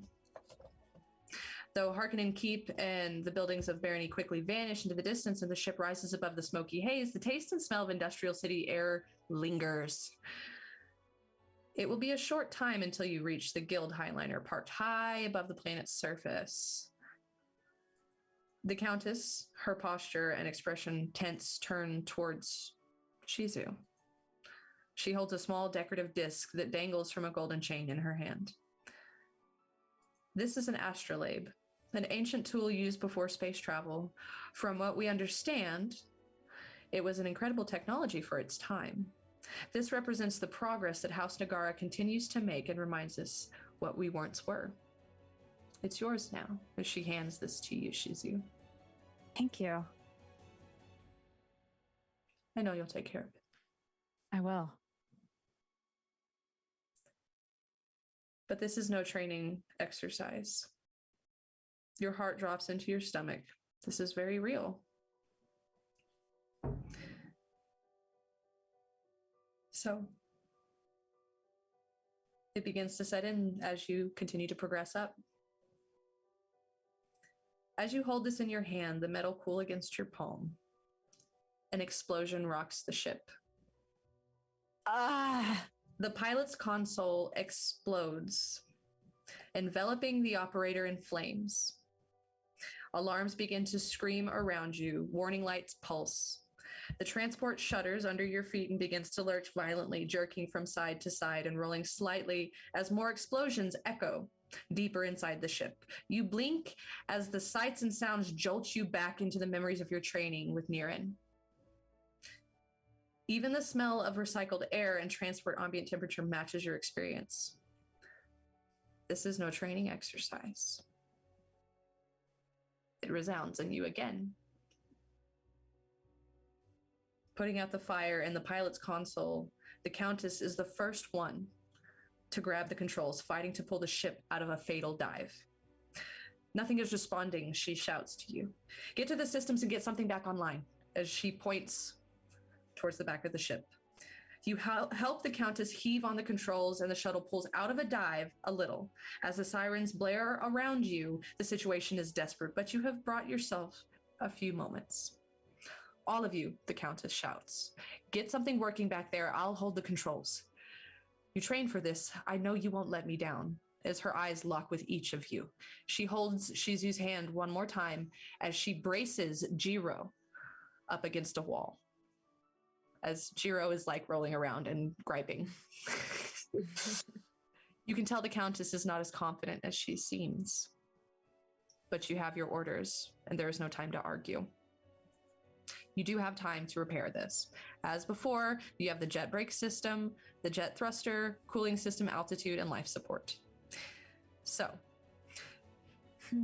if you're going to try to repair this, you can use the bridge systems to try and trace the faults. To make a focused analysis of the situation in all chaos requires a discipline test at difficulty 1, with one player leading and the rest assisting. If they fail, we'll see what happens. So one of you is leading this discipline test, and everybody else is assisting. Alice, Indeed. calm and collected, doing what you know you must, and everybody else assists. Mm-hmm. So my target's 15 because I'm going to go with safe. Yeah. Good, I rolled a 14. I rolled a 15. Nice. I rolled a 4. Nice. I'll give you a 13 and a 14. Woo. All successes. Shizu, I rolled a 14. 14, and okay. Yeah. So with that, 1, 2, 3, 4 momentum. You guys are up to 5 momentum. So a small explosive is what blew out the pilot's console and caused several ship-wide power surges that have affected several other systems. This was undoubtedly sabotage, and those responsible will have damaged or interfered with other systems as well. The jet brake system has failed, which means the ship cannot slow. The jet thruster control system has failed, and if fired, will push the ship badly off course. The cooling system has failed, meaning the engine is about to overheat and possibly explode. The altitude meter has failed. Life support systems are going to fail as well, and basically the temperatures are getting hotter. So at this point, you realize that you have to leave the bridge to go to engineering to make repairs. Are you going to the bridge? Alice is. And she's going to head for, she's going to try and see if she can do something with the cooling. Okay. So, anybody else going? Yeah, cooling was my first thought as well. The Countess looks back at you, Zafir. Don't you leave them alone. I feel like I would want to protest, but I know better than that, and I just do the quickest head nod and immediately follow suit. Okay. So which system are you attempting, Sherrick? I was gonna say cooling, but I think Okay. if Natalia is gonna head also for that, then I don't want both of us to try and work on it. One person can work and one can assist. Okay, then yeah, let's do that then, because I feel like the engine explode, we in big trouble. Yeah. Yeah, I mean, yep. So these are going to be, let me double check because I have all of these notes in here because of this beautiful package of everything. So cooling system is going to be an understand test. All right. Understand and truth. It's gonna be 15. My target's also going to be a 15. I'm gonna go fake. 14 and 5. Let's go. Give me them double ones. Ooh. Okay. Nice. You quickly, between the two of you, immediately repair. Instantly. While all of this is going on, Shizu, I need you to make a movement. Okay. Yeah, a move check to catch Jiro as the ship rocks. Okay. I'm going to roll I guess duty with this. So it's 14. A 10 and a 2. Woo! 2 successes. We remember this in training. Yeah. But yes, so you manage quickly as Shizu at one point, the ship rocks and it launches Jiro. You grab Jiro and you are doing everything in your power as your mother is struggling to try to hold the controls up to keep Jiro safe in this moment as your eyes are locking and you see absolute hopelessness across her face in this instant as she looks back at you. But as your eyes meet when you catch Jiro, there is this proud feeling as she is watching her children protect each other. Back at the workstations. So we've got jet brake, jet thruster, altitude, and life support. I think the brakes would probably be the next thing to go for, yeah. That's my thought. Yeah. Okay. If you're going breaks, that is going to also be, this is an understand test as well. I mean, it makes sense to go with the same target. That is a 13 and a 3. So both under. 16 and 4, so 1 success. Okay. So again, you manage, you're up there and you repair this system and everything flawless. Zafir, you are standing there guard. You hear people screaming down the hall. It is all you can do to not leave their side as you were ordered to do to try to help these people. You feel the ship begin to level off and rush back to the bridge. But as you rush back to this bridge, there's another explosion. And you make it back, finally, to the bridge.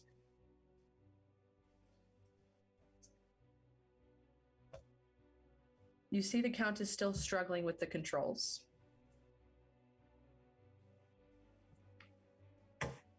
As she closes a hatch between you, Shizu, and the control panel. She closes it? Over the intercom, you hear, "I'm sorry, my children. I'm not coming with you. All we have done is buy the time needed for you to make it to the escape pods. If I leave the controls, the ship will fall and you won't make it. Get to the escape pods now and make whoever is responsible for this pay and for what they have tried to do to our house. You are House Nagara now. Make me proud."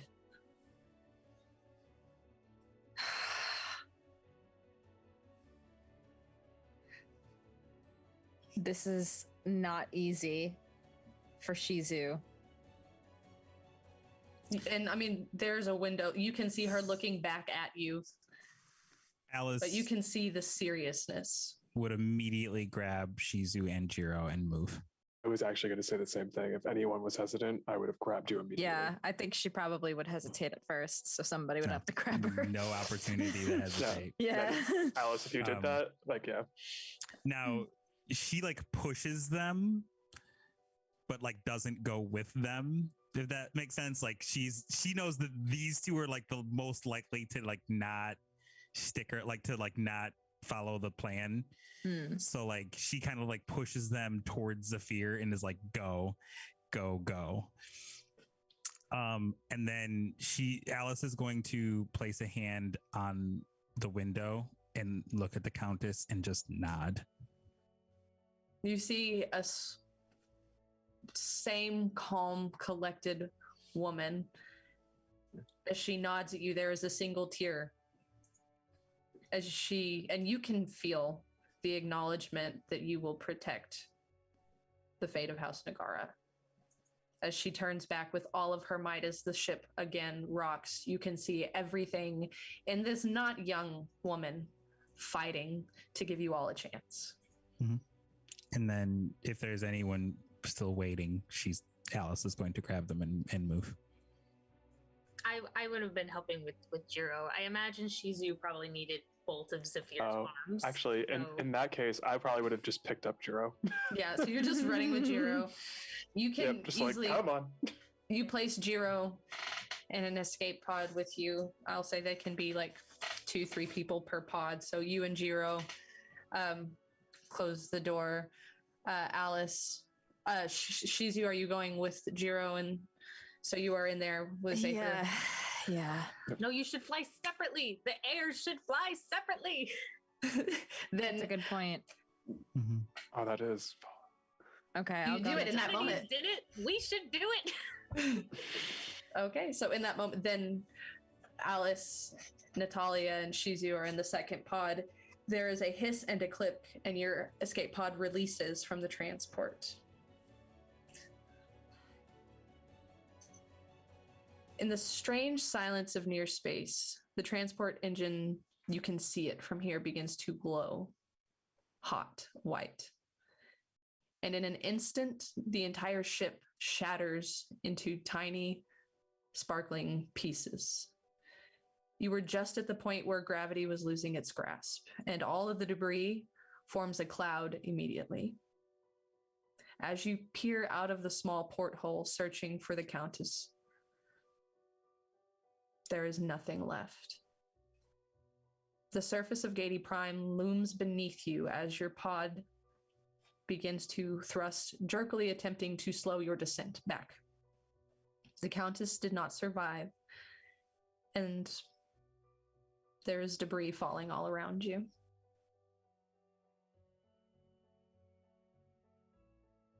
You have these moments as you are descending back. As you can see, Jiro is kind of in and out, but you can just see that even though he's not fully aware of what's going on around him, you can just see the devastation flooding his face. Shizu just looks down and she's like gripping, you know, like when somebody's so like frustrated, you can see the clenching and the shaking in her hand. Consoling, arms around Shizu, trying to help her, like stop her from shaking so hard.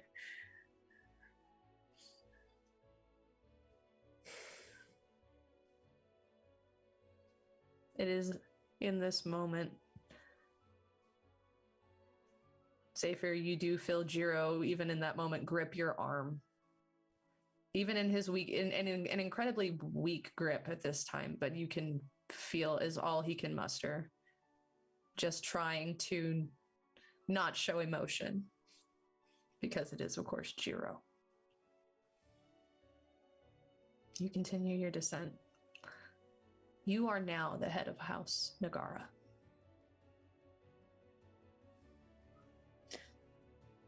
Oh, gosh. And it is there that we are going to end tonight's session. Oh my gosh. And conclude this next episode. So 2 Sundays. Countess Shizu! Oh, House Nagara. Oh my gosh. So much responsibility. Also, y'all make me cry. I'm like, I know, that was actually really emotional. it really, really was. Emotional damage. Yeah. I like obviously kind of saw it coming. Like she gave me the freaking Yeah. I was like, oh no. Oh no. Oh no, this is never good. Yeah. This is never good. This is bad. Oh my Always gosh. bad. No. Thank you guys so much. I know this was a rough one. Next episode, obviously, we will unpack this and hopefully get you guys to Arrakis. So that you can In now one piece. in one piece. Mhm. Yeah. Hopefully. So that you guys can take charge of House Nagara and make all of its decisions, as you will then be sovereign over Arrakis. So, thank you guys so much. Yep. So let's go ahead and let all of my players who did amazing tonight, by the way, actually everybody's roles were not that bad, Nate. So let's go ahead and let everybody give yourself a quick shout out where we can find you, all the things. Tracie. Hello, everybody. I'm Tracie, Miss Match Tech. You can find me at, mostly streaming D&D games at twitch.tv/MagicRPG, actually. But I also do content, like I'm making TikToks, I'm doing all the Instagram stuff, so you could find me there as well at Miss Match Tech. So if you like cosplay and tabletop stuff, you can find me there. Yeah, Sherrick. Hello, I am your favorite burb on the internet, and you can find me at ABlackSparrow on the Twitter, the Instagram. I will eventually do TikToks. And you can also find me streaming Wednesdays at twitch.tv/ABlackSparrow, Mondays at twitch.tv/FayWildandOut, but we're off this week, so don't come looking for me tomorrow. And SherrickRobinson.com for general news and updates. Yeah. Nate. Who told the Baron? Yeah. Hello, MVP everyone. moment. My name is Nate. My name is Nate Bushman. I'm the one who called Baron Harkonnen ignorant. That's going to be a fun thing to think about for the next 24 hours. I'm a photographer specializing in portraits, fashion, and cosplay. I'm also a writer, tailor, I guess a performer now with all this, and occasional GM, which, speaking of GMing, because I don't know how to say no to things, hey, we have wonderful community games that go on in our lovely Discord over on the Initiative Order, and I'm running 2 of them next month because I just don't know how to say no. I signed up for I'm running a... Yeah, I'm running a game of Masks, a new generation, which I've had the book since November and have been wanting to run that for a while, and Vampire the Masquerade, because why not? Spooky things, August, always fun.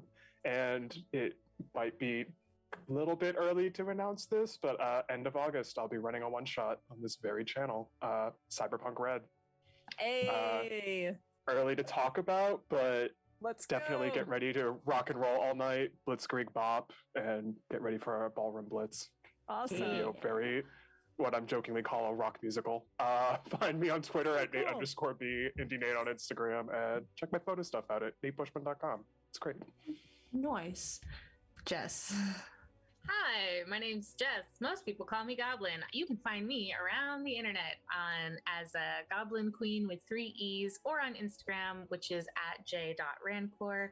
I am a general lover of tabletop RPGs. I love communities like this. I don't have any regularly occurring anything right now, and that is okay by me. But friend me on all the things. Let's talk games. Do the thing. I am Taryn, also known as Valrook across the socials. I'm a generally creative human, TTRPG player, and GM, a dice maker under the moniker of Umbral Oculus Dice. That's _dice on the Instagram. I started making tiki-takis. Hey, that's one of them. One of them. I started making TikToks, and that's just under Umbral Oculus because I'm also working on other things, because dice will not be the only thing that falls under the lens of the Umbral Oculus. I'm making my own TTRPG. So yeah, TikTok's a thing for stuff. I'm over at the Red Hair Inn this Tuesday and every other Tuesday playing a cinnamon roll in D&D. The Ekram Expeditions do that thing. We give away dice. So that's a thing because I do dice thing. And then starting August 12th, I'll be GMing a horror D&D every other Friday for a while that's spoopy and witchy themed because I love it. So that's the thing. Do the thing. Then, of course, quick shout out before we peace out and say bye-bye. Quick shout out to all of our sponsors. Session Zero Clothing, if you want to discount their order at checkout for 15% off. Norse Foundry Dice Makers as well. TIO 15 at checkout for 15% off in their shop. Mithril Armory, they have tabletop tiles, game accessories, 10, 20 foldable dice puzzles that kick my ass. Maybe they'll do better for you. But you can use code initiative for 10% off there. And when I have dice in stock in my shop, you can use code initiative for 10% off of full sets in my store in Umbral Oculus.